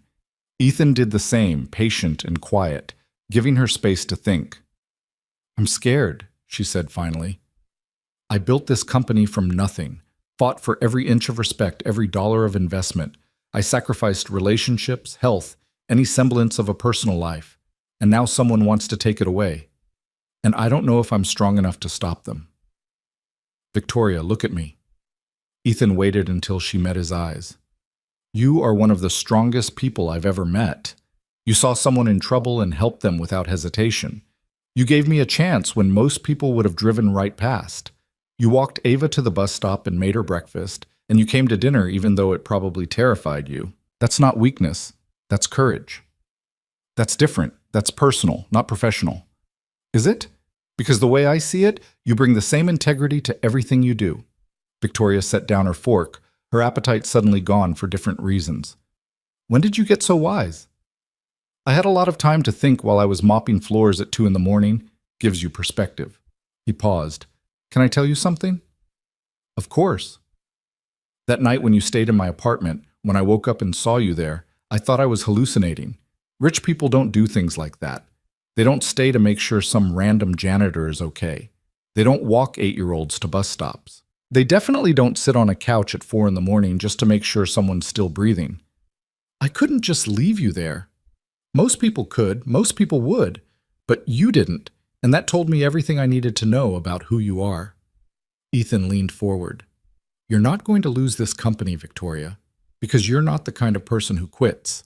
But you need to stop treating yourself like you're expendable, because you're not. Not to Meridian, not to your employees, and not to me and Ava. The words hung in the air between them, weighted with meaning that Victoria wasn't quite ready to examine. She stood abruptly, walked to the window, tried to compose herself. I don't know how to do this, she said quietly. Do what? Balance it all. Care about people and protect the company. Let myself be vulnerable without losing the edge that got me here. I've spent 20 years being hard, being ruthless when necessary. Now you're asking me to be soft. I'm not asking you to be anything you're not already, Ethan said, coming to stand beside her at the window. I'm just asking you to stop hiding the parts of yourself that you think are weaknesses. Your compassion, your kindness, the fact that you care so much, it hurts. He paused. Those aren't weaknesses, Victoria. They're your greatest strengths. And if Silverton Industries can't see that, then they don't deserve to own this company. Victoria turned to face him, and for the first time in longer than she could remember, she let someone see her completely. Not CEO Victoria, not boardroom Victoria, but the woman underneath who was tired and scared and desperately trying to hold everything together. Thank you, she whispered, for the food, for the pep talk, for being here. That's what friends do, Ethan said simply. But as they stood there in the darkened office, the city lights spreading out below them like fallen stars, both of them knew it had become something more than friendship. Neither of them was quite ready to name it yet. The silence stretched between them, comfortable and charged at the same time. Victoria became acutely aware of how close Ethan was standing, how she could see the flecks of gold in his brown eyes, how his presence seemed to fill the space in a way that had nothing to do with physical size and everything to do with the way he made her feel seen. Her phone shattered the moment, buzzing insistently on her desk. David's name flashed across the screen. She almost didn't answer, but habit and responsibility won out. Yes, David? Sorry to interrupt, but you need to see this. Silverton just filed an SEC complaint alleging financial misreporting. They're claiming we've been hiding operational losses in subsidiary accounting. It's complete fabrication, but it's going to require a formal response. Victoria felt the familiar weight settle back onto her shoulders. Send me everything. I'll review it tonight. Victoria, it's almost 9. This can wait until... Send it now, please. She hung up and found Ethan watching her with an expression that was equal parts concern and frustration. You're not going to stop, are you? He said. I can't. Not when they're making moves like this. Then let me help. I might not understand SEC complaints, but I can keep you company. Make sure you eat. Keep you from working yourself into the ground. He paused. Unless you want me to go. Victoria should have said yes, should have maintained professional boundaries, sent him home to his daughter, handled this crisis the way she'd handled every other crisis in her career, alone and armored. But the thought of returning to her empty penthouse, of spending another night drowning in legal documents with no one to talk to except her own anxiety, felt suddenly unbearable. Stay, she said. Please. They worked through the night, Victoria reviewing Silverton's allegations, while Ethan researched precedents and made coffee runs to the executive kitchen. Around midnight, he ordered more food. At 2 a.m., when Victoria's eyes started to blur from reading financial disclosures, he suggested a walk around the building to clear her head. They took the stairs down 45 floors and walked through the silent lobby, their footsteps echoing on marble floors. The security guard, a man named James who'd worked nights for 15 years, nodded at them with the knowing look of someone who'd seen countless executives burning midnight oil. She's been here every night this week, James said to Ethan, as if Victoria wasn't standing right there. You make sure she gets some sleep eventually. I'm working on it, Ethan replied. They stepped outside into the November cold. The city at 2 in the morning was a different creature, quieter, stripped of pretense, showing its bones. Street cleaners worked their routes, a few bars still glowed with life, and somewhere in the distance, a siren wailed its lonely song. I used to love this time of night, Victoria said, wrapping her arms around herself against the chill. When I was first starting Meridian, I'd work until dawn regularly. The city felt like it belonged to me, like I was the only person awake and fighting for something. And now? Now it just feels lonely. She looked up at the Meridian Tower, at the lit windows marking other insomniacs and workaholics. I used to think that was the price of success. That loneliness was just what happened when you chose ambition over everything else. But lately, I've been wondering if I made the wrong choice. Ethan was quiet for a moment, his breath making small clouds in the cold air. My ex-wife used to say I was too soft, that I cared too much about doing the right thing instead of doing the profitable thing. She wanted someone ambitious, someone climbing ladders and making connections. When I chose to stay home with Ava, she saw it as giving up, as settling for less. That's not settling. That's choosing what matters. That's what I thought too. But it cost me my marriage, my career, everything I'd built. For a long time, I wondered if she was right, if caring about people more than profit made me weak. He turned to face Victoria. Then I met you, and I realized something. You care about people too. You helped me when you didn't have to. You gave me a chance when most people in your position wouldn't have. And you're one of the strongest people I know. So maybe caring isn't weakness. Maybe it's just a different kind of strength. Victoria felt something shift inside her, like a door opening in a room she'd kept locked for years. I don't feel strong right now. I feel like I'm barely holding on.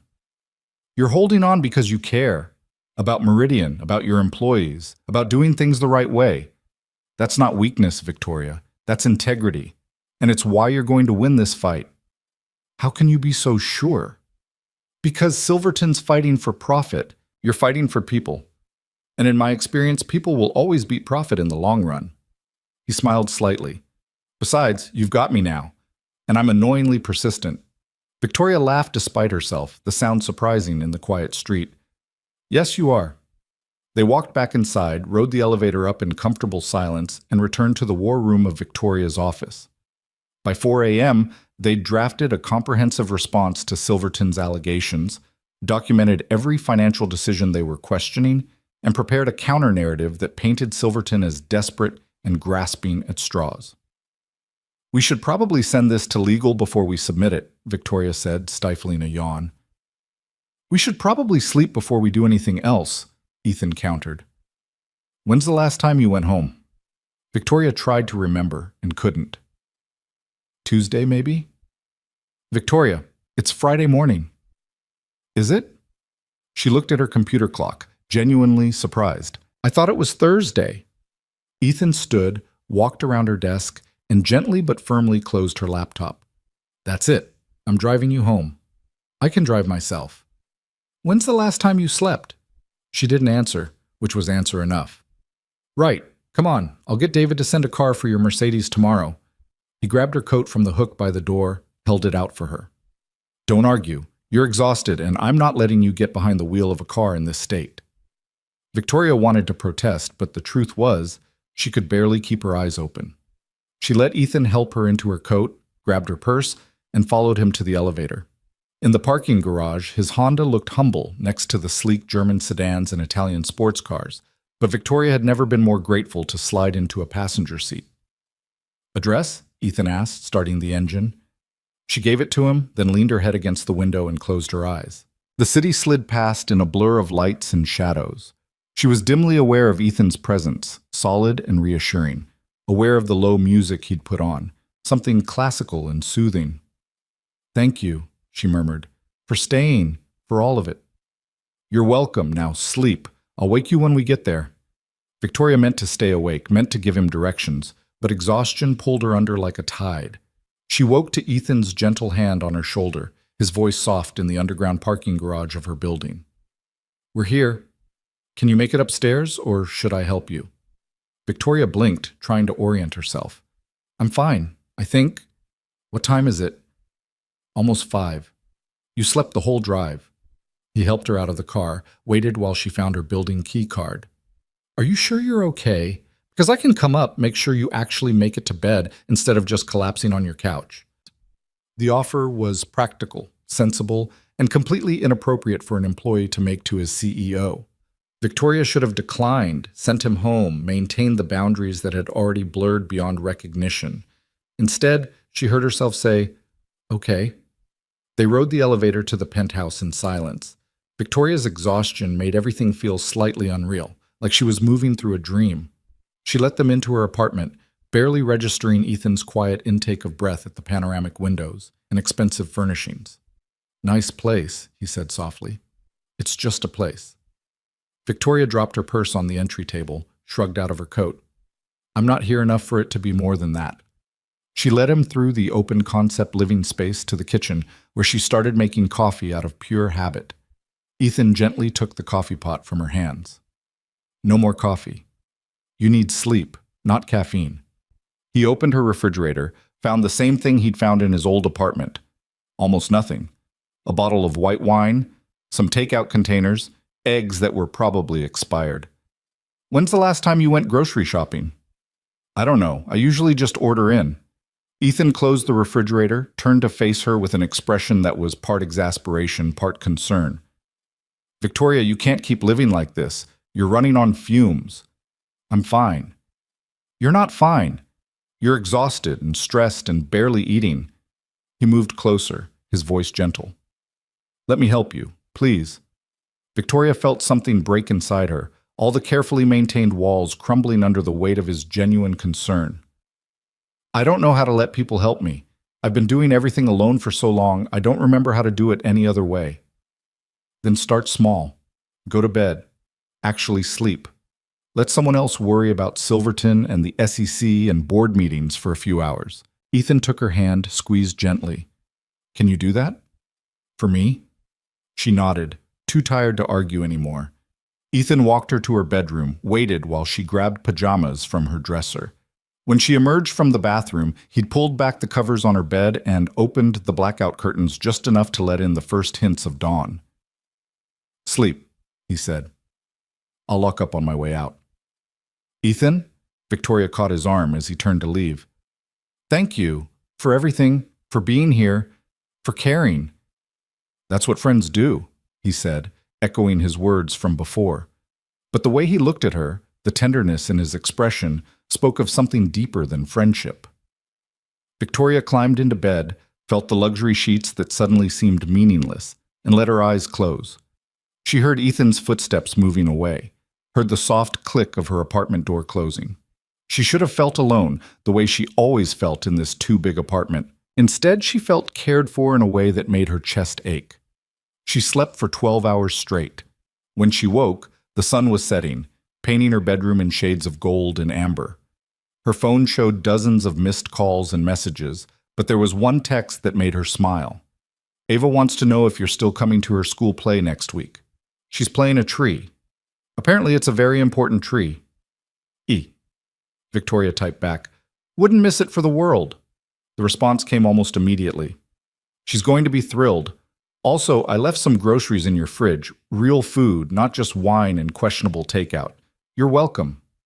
Victoria went to the kitchen and found her refrigerator stocked with essentials: eggs, milk, bread, fresh vegetables, chicken, cheese. Simple things, but chosen with care. There was a note taped to a container of homemade soup. "Heat and eat. Doctor's orders." Well, logistics coordinator's orders, but close enough. She heated the soup, ate it standing at her kitchen counter while watching the city lights come on like stars, and felt something she hadn't felt in years. She felt less alone. The next week moved faster than Victoria expected. Silverton's SEC complaint was officially dismissed as baseless within 48 hours. The financial press started running stories about Meridian's turnaround, highlighting the efficiency improvements and praising Victoria's leadership. Stock prices ticked upward, shareholder confidence stabilized. But Marcus Patterson wasn't finished. On Wednesday afternoon, he showed up at Meridian Tower without an appointment, talking his way past security with charm and veiled threats. He appeared in Victoria's office like a bad penny, all-expensive suit and calculated smile. Victoria, looking well-rested. That's new. Marcus, looking desperate. That's consistent. She didn't stand, didn't offer him a seat. What do you want? To make you an offer. Personal, not professional. He sat anyway, crossed his legs. Silverton's prepared to offer you a very generous golden parachute. 20 million, full benefits, consulting contract if you want it. All you have to do is step down as CEO and recommend the board accept our acquisition offer. No. You didn't even let me finish. I don't need to. The answer is no. Marcus's smile thinned. Be reasonable, Victoria. You've had a good run, but it's over. We have enough shareholder proxies to force a vote. We have board members who are sympathetic to our position. We have the financial press questioning your judgment. This is your chance to walk away with dignity and a very comfortable retirement. I'm 42 years old, Marcus. I'm not retiring. Then you're going to lose everything, because we will take this company with or without your cooperation. The only question is whether you profit from it or not. He leaned forward. Think about it, Victoria. $20 million. No more stress, no more 18-hour days, no more fighting battles you can't win. You could actually have a life. For just a moment, Victoria let herself imagine it. Walking away, taking the money, disappearing to some beach somewhere. No more Silverton, no more hostile board members, no more exhausting fight to prove herself worthy of respect she'd already earned 1,000 times over. Then she thought about her employees, the thousands of people whose livelihoods depended on Meridian staying independent. She thought about Ethan, who'd built a new life here. She thought about the woman she'd been when she started this company, hungry and determined and absolutely unwilling to let anyone tell her what she could or couldn't do. Get out of my office, Marcus. Victoria, get out, now, before I call security and have you removed. He stood slowly, smoothed his tie. You're making a mistake. Maybe, but it's my mistake to make. After he left, Victoria sat at her desk and let herself shake for exactly 30 seconds. Then she picked up her phone and called Ethan. Hey, he answered. Everything okay? Silverton just offered me $20 million to walk away. A pause. What did you say? I told them to get out of my office. Good. She could hear the smile in his voice. Because Ava would be devastated if you missed her play, and that's clearly more important than $20 million. Victoria laughed, surprised by how much lighter she felt. Clearly. Are you okay, though? Really? I don't know. I think so. Maybe. Can I see you? Not at the office, somewhere else. When? Now? Another pause, longer this time.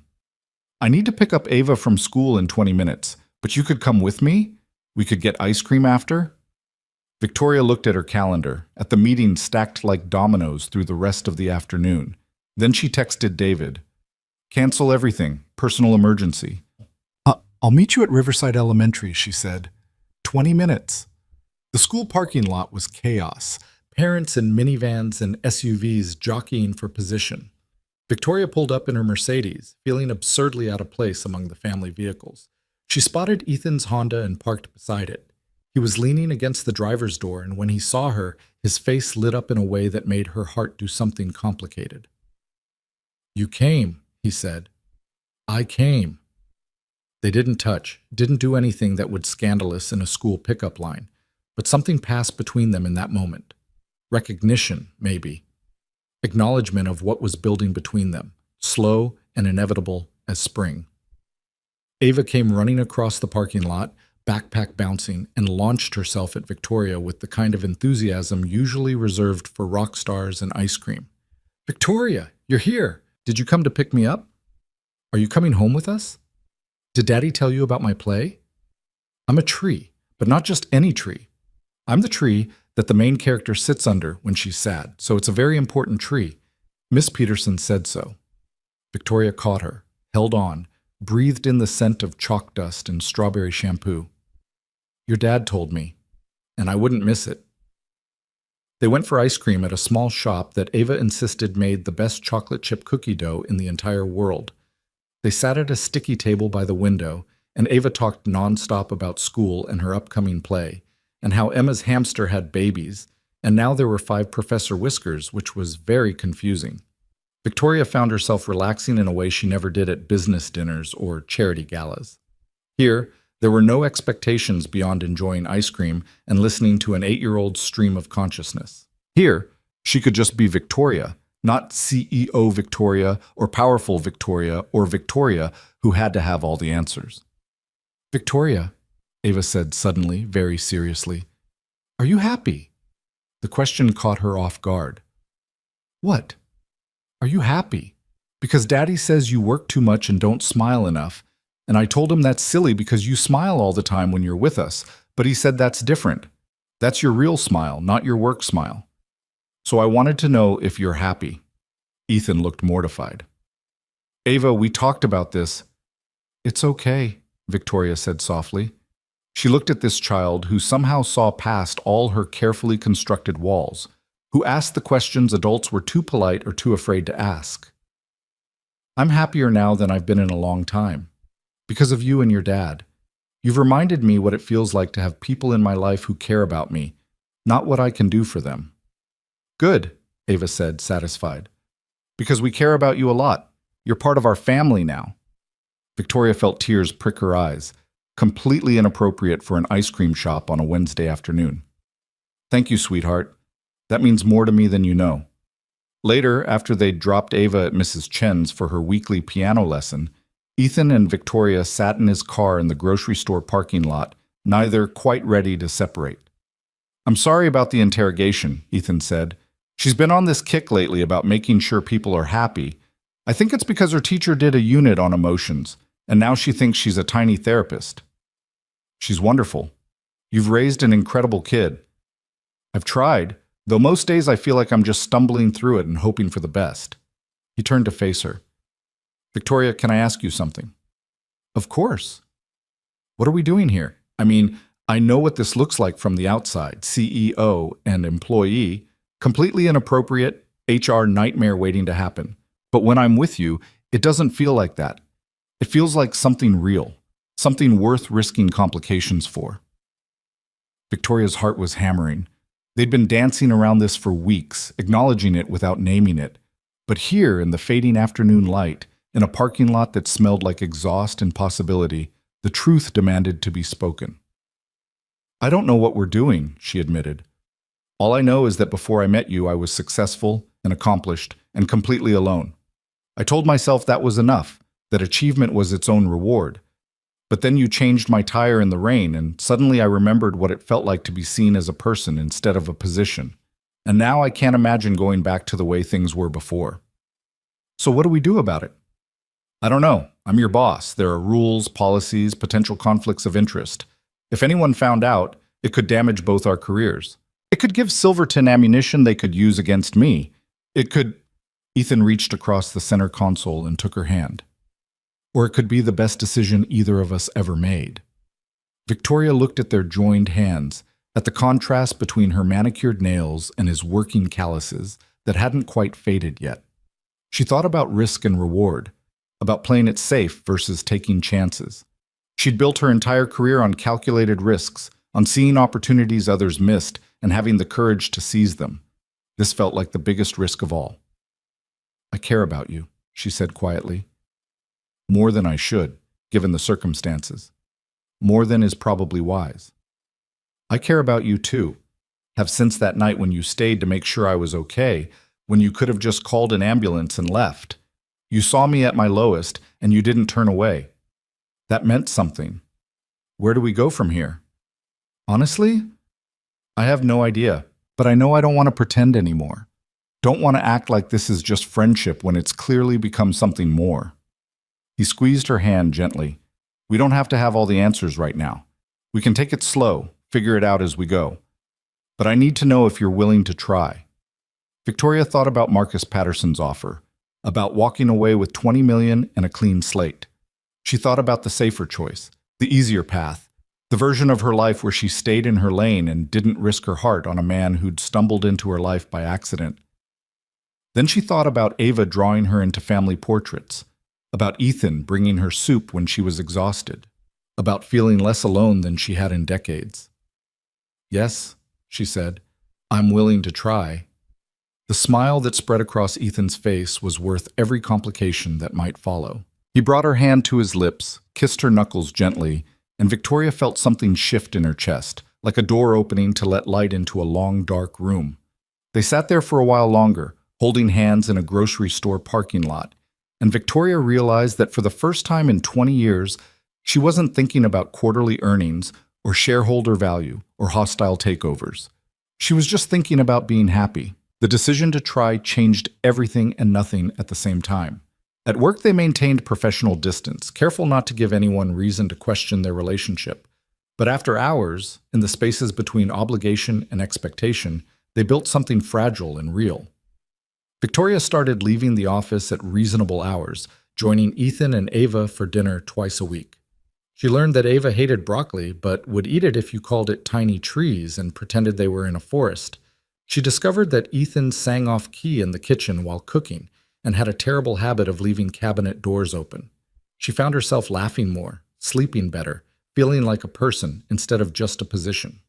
But Silverton wasn't finished, and the fragile happiness Victoria had found was about to be tested in ways she hadn't anticipated. It started the Monday before Ava's school play. Victoria arrived at the office to find David waiting by her door, his expression grim. "We have a problem," he said without preamble. "Gerald Winters called an emergency board meeting for tomorrow. He's moving to remove you as CEO. Victoria felt her stomach drop. "On what grounds?" "He's claiming a conflict of interest. Says you've been showing favoritism to certain employees, making personnel decisions based on personal relationships rather than merit." David's expression was carefully neutral. "Victoria, someone's been feeding him information about you and Ethan." The world tilted slightly. "What information?"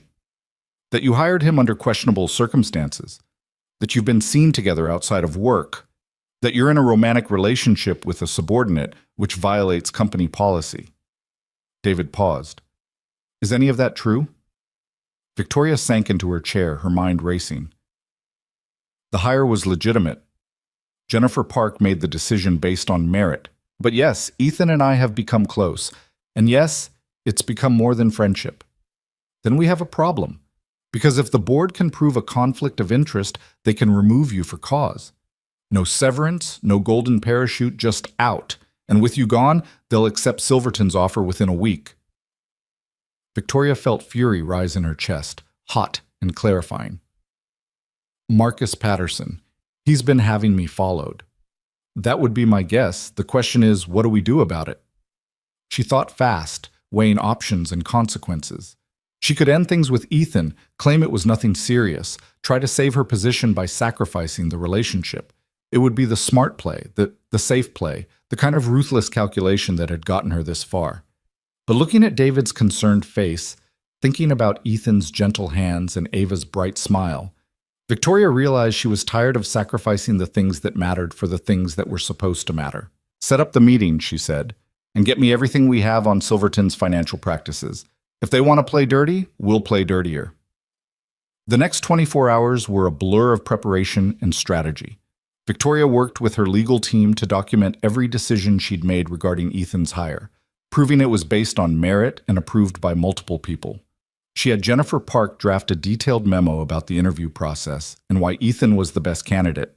She compiled financial reports showing how his efficiency improvements had already saved the company millions. But she also did something else.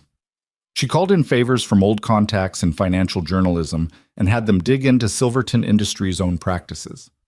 What they found was damning, a pattern of acquiring companies, gutting them, and selling off the pieces, leaving thousands unemployed. Environmental violations swept under the rug, labor practices that skirted legal boundaries. Evidence of the same kind of personal relationships they were accusing Victoria of, except Silverton's executives faced no consequences. She worked through the night again, but this time Ethan didn't come to keep her company. They'd agreed it was too risky, that any appearance of impropriety now could hurt her case. But he texted her throughout the evening, small messages of support that kept her going. "Ava says you're the bravest person she knows." "I agree. Whatever happens tomorrow, you've already won, because you chose to be human instead of just successful." I'm proud of you. Not CEO you, just you." Victoria read them over and over, drew strength from them, and walked into the emergency board meeting the next morning with her head high and her armor firmly in place. The 10 board members were already seated when she entered. Gerald Winters sat at the opposite end of the table, looking smug. Marcus Patterson stood against the wall, not officially part of the proceedings, but present as a vulture waiting for the kill. "Thank you all for coming on short notice," Gerald began. "I've called this meeting because I've received information that suggests our CEO has engaged in behavior that violates company policy and compromises her ability to lead Meridian effectively." "That's a serious accusation, Gerald," said Margaret Chen. "What evidence do you have?"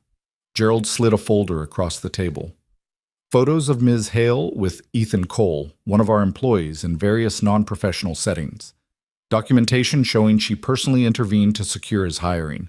Testimony from sources indicating they're in a romantic relationship." The board members passed the folder around, examining the contents. Victoria saw photos of her and Ethan at the ice cream shop, in the grocery store parking lot, outside his apartment building. Someone had been watching them for weeks. "These photos prove nothing inappropriate," Margaret said sharply. "They show two people spending time together. That's not a crime." "It is when one is the CEO and the other is her subordinate," Gerald countered. "It creates a conflict of interest. It opens the company to liability, and it demonstrates a lack of judgment that calls into question her fitness to lead." "My personal life has nothing to do with my ability to run this company," Victoria said, her voice steady. "Your personal life affects all of us when it violates company policy and puts us at risk," Gerald shot back. "I'm calling for an immediate vote to remove Victoria Hale as CEO, effective immediately." "I'd like to speak before any vote is taken," Victoria said. "This isn't a trial, Victoria. We don't need to hear your defense." "You'll hear it anyway." Victoria stood, moved to the head of the table. "Yes, I've become close with Ethan Cole, but that relationship began after he was hired, not before. His hire was approved by our director of logistics based solely on merit. If you doubt that, I have documentation from Jennifer Park detailing the entire interview process and why he was the superior candidate." She pulled out the memo, slid it across the table. "Since joining Meridian, Mr. Cole has identified efficiency improvements that have saved this company over $8 million in operational costs. His work has been exemplary. Promoting him or working with him wasn't favoritism. It was good business." "That doesn't address the personal relationship," Gerald said. "No, it doesn't. Because my personal relationships are exactly that, personal. I'm not married to this company, Gerald. I don't owe it my entire life, my every waking moment, my right to care about someone outside these walls." Victoria's voice grew stronger. "But since we're discussing conflicts of interest and questionable judgment, let's talk about why this meeting was really called." She pulled out another folder, this one much thicker. "Marcus Patterson and Silverton Industries have been conducting a coordinated campaign to undermine my leadership and force a takeover. They've filed baseless complaints, leaked misleading information to the press, and apparently hired private investigators to follow me around the city. All in service of acquiring Meridian so they can do to us what they've done to a dozen other companies. Strip the assets, fire the employees, and walk away with a profit while thousands of people lose their livelihoods." She opened the folder, revealing financial documents and news clippings. "Silverton has a history of predatory acquisitions. They bought Harmon Manufacturing 2 years ago, promised to preserve jobs, then laid off 80% of the workforce within 6 months. They acquired Denison Tech, sold off the patents, and shuttered the company entirely. They have environmental violations in 4 states and pending lawsuits for labor practices that should make every person in this room sick." Victoria locked eyes with Gerald. "So yes, I developed feelings for someone who works at this company, but I'm not the one with a judgment problem. The judgment problem belongs to anyone who thinks selling Meridian to these people is in our best interest." The room fell silent. Marcus Patterson's face had gone red, his jaw clenched tight. Gerald looked less confident than he had 5 minutes ago. Margaret Chen picked up the documents, started reading. "Where did you get this information?" "Public records, mostly. Financial disclosures, court documents, news reports. It's all there if you bother to look." Victoria returned to her seat. "I've spent 20 years building this company. I've made sacrifices, worked impossible hours, put Meridian above everything else in my life. But recently I realized that approach was making me a worse leader, not a better one. Because I was so focused on success that I forgot about the human element. The people who make this company run, who trust us to do right by them. She paused, let that sink in. Ethan Cole reminded me what it means to care about people more than profit. To see someone who needs help and offer it without calculating the return on investment. To build something that matters, not just something that makes money. Those aren't weaknesses in a leader. Those are strengths. And if this board disagrees, if you think being a decent human being is incompatible with being CEO, then maybe I'm in the wrong company. Thomas Rodriguez spoke up for the first time. I've reviewed the documentation on Mr. Cole's hire. It's clear he was selected based on qualifications. I've also reviewed his work product, and it's exemplary. I see no evidence of favoritism or conflict of interest in a professional context. But the personal relationship, Gerald started, is between two consenting adults, Margaret interrupted, neither of whom is married, neither of whom has shown any evidence of using their positions inappropriately. Yes, it creates potential complications, but nothing I've seen suggests it's affected Victoria's judgment or performance as CEO. I disagree, Gerald said, and I'm calling for a vote. All in favor of removing Victoria Hale as CEO. 3 hands went up, Gerald's and 2 others who'd always been skeptical of Victoria's leadership. All opposed? 7 hands, including Margaret's and Thomas's. Gerald's face darkened. This isn't over, Victoria. Yes, it is, she said quietly, because I'm also calling for a vote. I move that we reject Silverton Industries' acquisition offer and any future overtures from them, and that we issue a public statement making our position clear. All in favor? The same 7 hands went up. Marcus Patterson pushed off the wall, his composure cracking. You're making a mistake. Silverton was offering you a way out, a graceful exit. Now you've made this personal. You made it personal when you had me followed, Victoria said. When you tried to destroy my reputation to get what you want. This company isn't for sale, Marcus. Not to Silverton, not to anyone. Tell your client to move on. He left without another word, Gerald following in his wake. The other board members filed out more slowly, some offering Victoria nods of support, others avoiding her gaze entirely. When the room cleared, Margaret Chen remained. That was impressive and risky. I know. You also just made enemies of 3 board members and one of the most aggressive corporate raiders in the industry. I know that too. Margaret smiled slightly. Good. Just wanted to make sure you understood what you were getting into. She stood, gathered her papers. For what it's worth, I think you made the right choice, both professionally and personally. Life's too short to spend it alone at the top. After she left, Victoria sat in the empty conference room and let herself shake. She'd won, but it had been close. Too close. And the cost was now clear. She'd have to be perfect going forward, give her critics no ammunition, prove every day that her personal life didn't compromise her professional judgment. Her phone buzzed. Ethan. I heard about the vote. Are you okay? She stepped into the hallway, found a quiet corner. I'm still CEO for now. Victoria, I'm sorry. This is my fault. If I hadn't... Stop. This is not your fault. This is Silverton being desperate and Gerald being vindictive. You didn't do anything wrong. Maybe I should resign, remove the conflict of interest. No. The word came out sharper than she intended. No, Ethan, you earned your position. You're doing incredible work. I won't let them force you out. But if keeping me puts your job at risk, then I'll deal with it. But I'm not sacrificing you to save my career. That's not who I want to be anymore. She paused. Are we still on for Ava's play tonight? A long silence, then Ethan's voice, rough with emotion. You're still coming. After everything that just happened, I told her I'd be there. I'm not breaking that promise. Victoria checked her watch.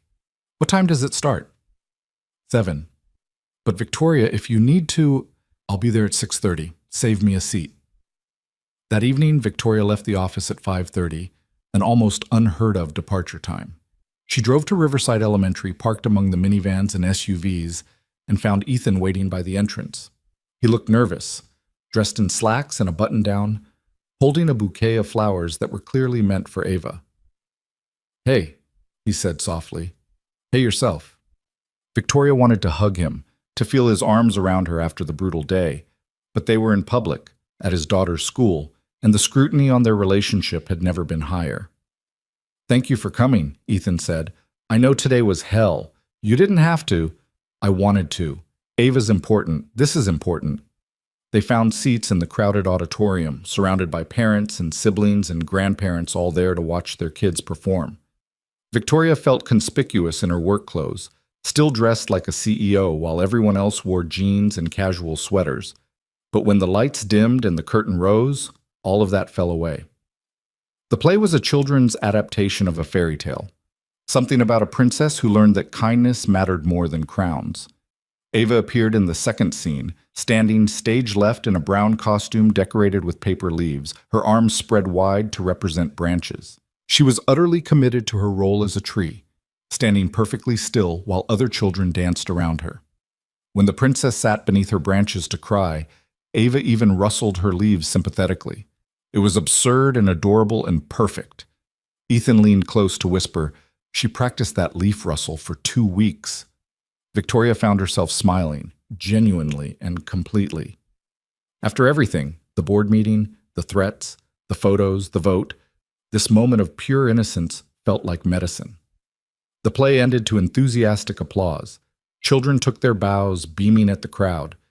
Ava found them in the audience and waved so hard she nearly fell over. Afterward, they waited in the lobby while Ava changed out of her costume. Other parents milled around, congratulating their children, taking photos. Victoria noticed some of them glancing her way, whispering. She wondered if they knew who she was, if word had spread about the board meeting, if her relationship with Ethan was becoming public knowledge. Then Ava burst through the doors, still wearing part of her tree costume, and launched herself at Ethan. "Did you see? Did you see me rustle my leaves?" "You were the best tree I've ever seen," Ethan said, hugging her tight. "The most important tree in the whole play." "Victoria, did you see?" "I saw everything. You were wonderful, sweetheart." Ava turned to her, suddenly shy. "Did I really do okay?" Victoria knelt down to her eye level. "You were perfect. Absolutely perfect. And I'm so proud of you." Ava threw her arms around Victoria's neck, and something in Victoria's chest cracked open completely. This child, who barely knew her 3 months ago, who had every reason to be wary of the wealthy woman dating her father, hugged her like she was family, like she belonged. "I'm so glad you came," Ava whispered. "I was worried you wouldn't. Emma's mom said you're probably too busy and important to come to kid stuff." Victoria pulled back, looked Ava in the eyes. "I will never be too busy or too important for you. Understand? You matter more than any meeting or business deal. You always will." When they stood, Victoria found Ethan watching them with an expression that made her heart stutter. Love, clear and unguarded, written across his face. They went for pizza after, the three of them squeezed into a booth at the same place they'd had their first dinner together. Ava talked non-stop about the play, about how Jason forgot his lines and how the cardboard castle nearly fell over and how Miss Peterson said she did an excellent job. "Can we do this every week?" Ava asked suddenly. "Pizza and hanging out, like a real family?" Ethan and Victoria exchanged glances, an entire conversation happening in that look. "Would you like that?" Victoria asked carefully. "Me being around more?" "I already told you, you're part of our family now," Ava said, as if it were the most obvious thing in the world. "Families spend time together, so yeah, I'd like that a lot." Later, after they'd dropped Ava at home and she'd gone to bed, Ethan and Victoria sat on his couch in the quiet apartment. The space between them felt charged with everything unsaid. "I'm sorry about today," Ethan said, "about putting you in that position. You didn't put me anywhere. I chose this. I chose you." Victoria took his hand. "And I'd make the same choice again. Even if it costs you the company?" "Even then." She turned to face him fully. "For 20 years, I thought success meant sacrifice, that I had to give up everything personal to be professional. But you've shown me that's not true, that being a good leader and being a good person aren't mutually exclusive, that caring about people doesn't make me weak." "You were never weak, Victoria." Maybe not, but I was alone and lonely and so focused on winning that I forgot why winning mattered in the first place. She squeezed his hand. You and Ava, you've reminded me. You've given me something worth fighting for beyond quarterly earnings and shareholder value. Ethan lifted her hand to his lips, kissed her knuckles gently. I love you. I know it's too soon to say that, and it's complicated given everything, but I need you to know. I love you, Victoria. Not CEO Victoria, just you. Victoria felt tears prick her eyes, the happy kind this time. I love you too, both of you. You've become my family, and I didn't even realize how much I needed one until I had you. He kissed her then, soft and sweet and full of promise. When they pulled apart, Victoria rested her forehead against his, breathing him in. What happens now? Ethan asked. Now we figure it out together. The company, the relationship, all of it. We stop hiding, stop apologizing for caring about each other. We be honest about what we are, and let people deal with it. Victoria pulled back to look at him. That's not going to be easy. There will be complications, criticism, people who think it's inappropriate. Are you ready for that? I don't know. But I know I'm ready to try. With you. They sat together for a long time, holding hands in the quiet apartment, building plans for a future that included both professional success and personal happiness. For the first time in Victoria's adult life, she wasn't approaching a challenge alone. The next morning, Victoria called David into her office first thing. I need you to draft a memo, she said. A disclosure to the board about my relationship with Ethan Cole. Make it clear that it developed after his hire, that all professional decisions regarding him have been made by other supervisors to avoid conflict of interest, and that we're taking appropriate steps to ensure transparency going forward. David raised his eyebrows. You're going public with it? I'm being honest about it. There's a difference. Victoria leaned back in her chair. We're not hiding anymore. If people have a problem with it, they can address it directly instead of whispering in corners. That's brave and risky. Story of my life lately. The memo went out that afternoon. The reaction was mixed. Some board members expressed concern, others simply acknowledged the disclosure. But the whispering stopped, the uncertainty evaporated. Victoria had named the elephant in the room, and in doing so had taken away its power. Over the following weeks, Meridian continued to improve. Ethan's efficiency initiatives rolled out across all distribution centers, saving money and improving delivery times. Stock prices climbed, shareholder confidence returned. Silverton Industries, faced with a united board and a reinvigorated company, quietly withdrew their acquisition attempt. Marcus Patterson sent one final message, delivered through his assistant. You won this round, Victoria. Enjoy it while it lasts. Victoria deleted it without responding. She had more important things to focus on. 3 months after the board vote, on a Saturday morning in February, Victoria woke up in her penthouse to the smell of coffee and bacon. She padded into the kitchen to find Ethan at the stove, Ava sitting at the counter doing homework. They'd started staying over on weekends, this makeshift family that had formed from a chance encounter on a rainy night. Ava had claimed the guest room as her own, decorating it with drawings and stuffed animals. Ethan had gradually moved his things in, his presence making the too-big apartment finally feel like a home. Morning, Victoria said, kissing the top of Ava's head, then moving to Ethan and kissing him properly. Gross, Ava said without looking up from her math worksheet, but she was smiling. Coffee's fresh, Ethan said, then. And I made extra bacon because someone insisted she needed protein for brain power. I do need protein, Ava insisted. Miss Peterson said so.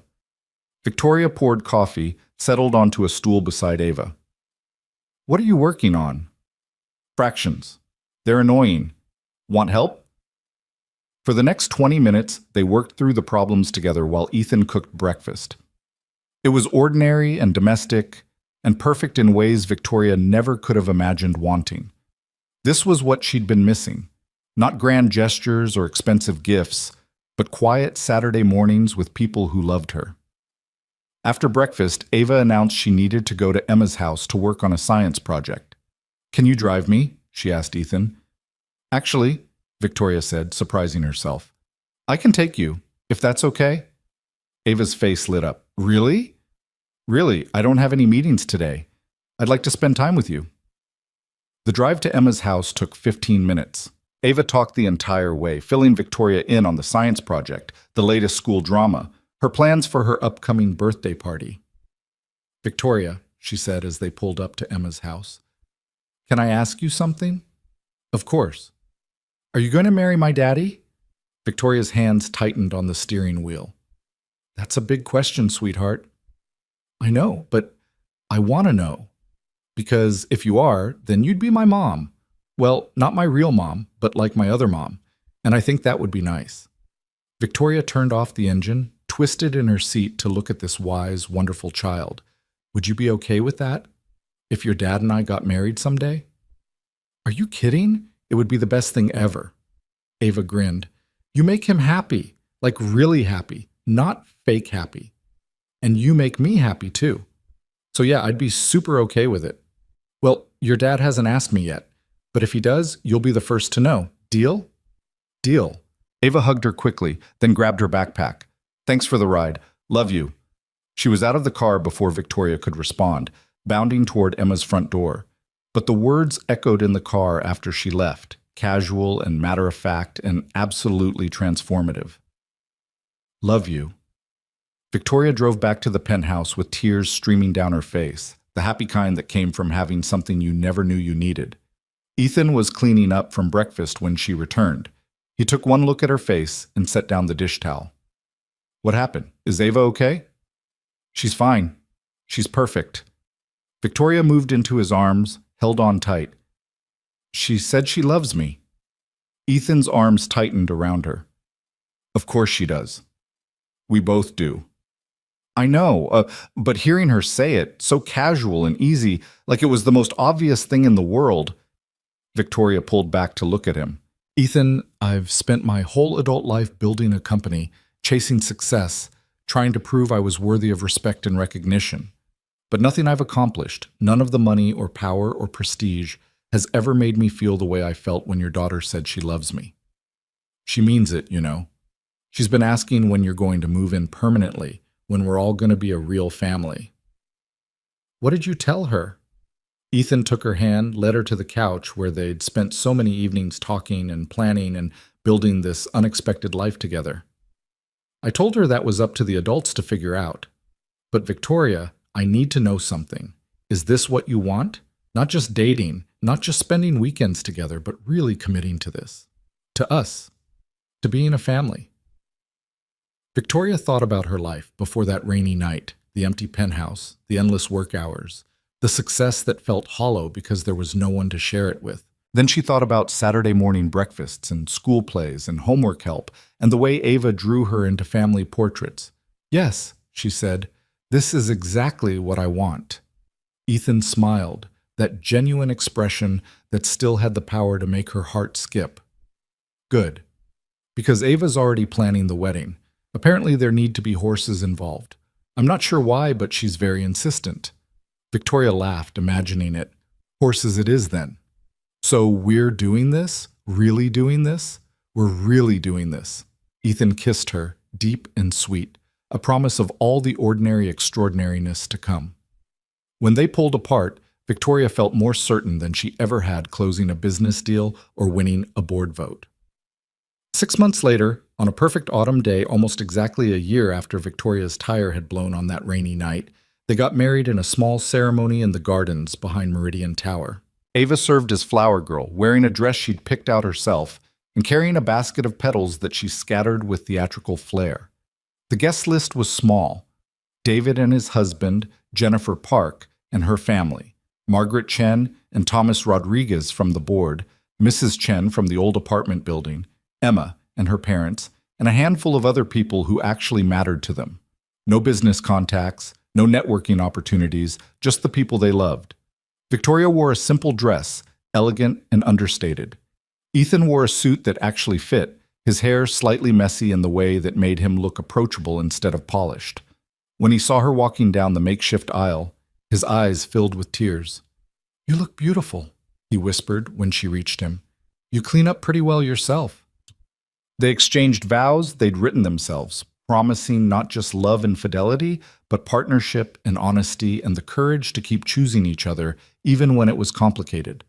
When the officiant pronounced them married, Ava cheered so loudly that everyone laughed. At the reception, a casual affair with good food and better company, Victoria found herself standing by the windows overlooking the city, watching the sun set over buildings she'd once thought were her entire world. Ethan came up behind her, wrapped his arms around her waist. Happy? Incredibly. You? More than I ever thought possible. He rested his chin on her shoulder. Who would have thought a year ago that a blown tire would lead to this? Best breakdown I ever had. They stood together, watching their guests mingle and laugh, watching Ava demonstrate her tree roll from the school play to anyone who would watch. This was success, Victoria realized. Not the corner office or the stock price or the board votes, though those mattered too. Success was building a life that felt full instead of empty, that included people who loved you for who you were instead of what you could do for them. Her phone buzzed in her clutch. She almost ignored it, but old habits died hard. It was a message from Marcus Patterson, his first contact in months. Congratulations on your marriage. Looks like you got your happy ending after all. Just remember, the business world doesn't care about happy endings. See you in the boardroom. MP. Victoria showed it to Ethan, who frowned. Still trying to get under your skin. Let him try. Victoria deleted the message, turned her phone off completely. I stopped caring about Marcus Patterson's opinion about 6 months ago. He can posture all he wants. Meridian's stronger than ever, and I'm stronger than I've ever been, because I'm not fighting alone anymore. No, you're not. Ethan turned her to face him. You've got me. You've got Ava. You've got a whole life outside of those boardrooms. Best decision I ever made, stopping to help a stranger in the rain. Second best, Ethan corrected. Best decision was staying the night to make sure I was okay. That's when I knew you were different. Different how? Different as in actually caring about people more than profit. Different as in seeing someone at their lowest and not turning away. Different as in being the kind of person who becomes family to a kid who barely knew you. Ava appeared at Victoria's elbow, tugging on her dress. Victoria, Emma wants to know if we're really going to have horses at our house. No horses, sweetheart. We talked about this. But you said if I wanted horses at the wedding. I said we'd think about it. Thinking about it and doing it are two different things. Ava sighed dramatically. Fine, but can we at least get a dog? Victoria looked at Ethan, who shrugged with a smile that said, your call. She thought about her pristine penthouse with its white carpets and expensive furniture, about how much of her old life she'd already changed to make room for this new one. We'll talk about it, she said. But I'm not promising anything. That's not a no. Ava hugged her quickly, then ran back to Emma to report this development. You realize she's going to wear you down until you say yes, Ethan said. I'm counting on it. I need to practice saying yes to things that matter more than I practice saying no. As the evening wore on and the celebration continued, Victoria found herself surrounded by warmth and laughter and love. She danced with Ethan, slow and close, then let Ava stand on her feet for a spin around the floor. She toasted with Margaret Chen, who'd become more friend than colleague. She listened to David's embarrassing best man speech and Jennifer Park's surprisingly touching maid of honor remarks. When the party finally wound down and the last guest departed, it was just the three of them, Victoria, Ethan, and Ava, standing in the gardens as city lights blinked on like stars. Can I tell you guys something? Ava said, suddenly serious. Anything, Victoria said, kneeling down to her level. I used to wish really hard for a family, like every birthday candle and every shooting star I'd wish for us to be complete again. And then you came, and now we are. So thank you for making my wish come true. Victoria felt tears slip down her cheeks, didn't bother to wipe them away. Thank you for letting me be part of it, for drawing me into your family portraits and saving me garlic bread and asking the hard questions about whether I was happy. You helped me find something I didn't even know I'd lost. Ava hugged her tight, and Ethan wrapped his arms around both of them, and they stood there in the twilight as a complete family, built not from blood or obligation but from choice and kindness and the courage to let people in. Victoria had started this journey as a CEO who'd sacrificed everything for success. She was ending it as a woman who'd learned that success without connection was just loneliness dressed up in expensive suits. She'd built an empire, yes, But more importantly, she'd built a home, a family, a life that felt full in all the ways that actually mattered. And it had all started with a simple act of compassion on a rainy night, when an exhausted man had stopped to help a stranger, and that stranger had stayed to make sure he was okay. Two people who had nothing in common except kindness, who'd found in each other exactly what they'd been missing. Later that night, in the penthouse that finally felt like a home, Victoria tucked Ava into bed in what was now officially her room. "Victoria?" Ava said sleepily. "Can I call you Mom?" Victoria's breath caught. "Do you want to?" "Yeah, because that's what you are. Not my first mom, but my other mom. The one who chose to love me." "Then yes, sweetheart, you can call me Mom." Ava smiled, already drifting off to sleep. "Okay. Good night, Mom." "Good night, baby." Victoria found Ethan waiting in their bedroom, this space they'd made together from his practical sensibility and her unexpected domesticity. He pulled her into his arms, and they stood at the window looking out at the city that had witnessed their entire journey. "No regrets?" he asked softly. "Not a single one." Victoria turned in his embrace, looked up at the man who'd changed everything just by being exactly who he was. "I thought I knew what I wanted from life. Turned out I had no idea. But you showed me. You and Ava showed me what actually matters." "We showed each other," Ethan said, "because you taught me that giving up wasn't the same as settling, that there were people in the world who'd see your worth even when you couldn't see it yourself. That kindness wasn't weakness and caring wasn't stupid." They kissed in the quiet of their bedroom, and Victoria thought about all the roads that had led them here. The late nights and early mornings, the board meetings and school plays, the moments of doubt and fear, and the bigger moments of hope and joy. All of it had been necessary, every step of the journey leading them exactly where they needed to be.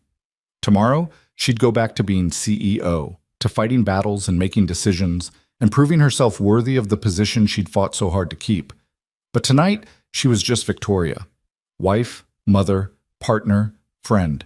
A woman who'd learned that you could have it all, not by sacrificing pieces of yourself, but by making room for the parts that mattered most.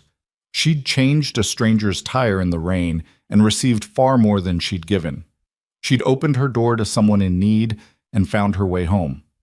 She'd chosen love over loneliness, connection over isolation, and in doing so, had discovered the kind of success that couldn't be measured in quarterly earnings or stock prices. She'd found family, and that Victoria now understood was worth more than any empire she could ever build. The city sparkled below them, full of other stories, other chances, other strangers who might stop to help each other in the rain. Victoria sent a silent wish into the night for all of them, hoping they'd find what she'd found, that the best things in life came not from closing yourself off, but from opening your heart, even when it was risky, even when it was scary, even when it changed absolutely everything. Because sometimes the best breakdown you ever had was the one that led you home.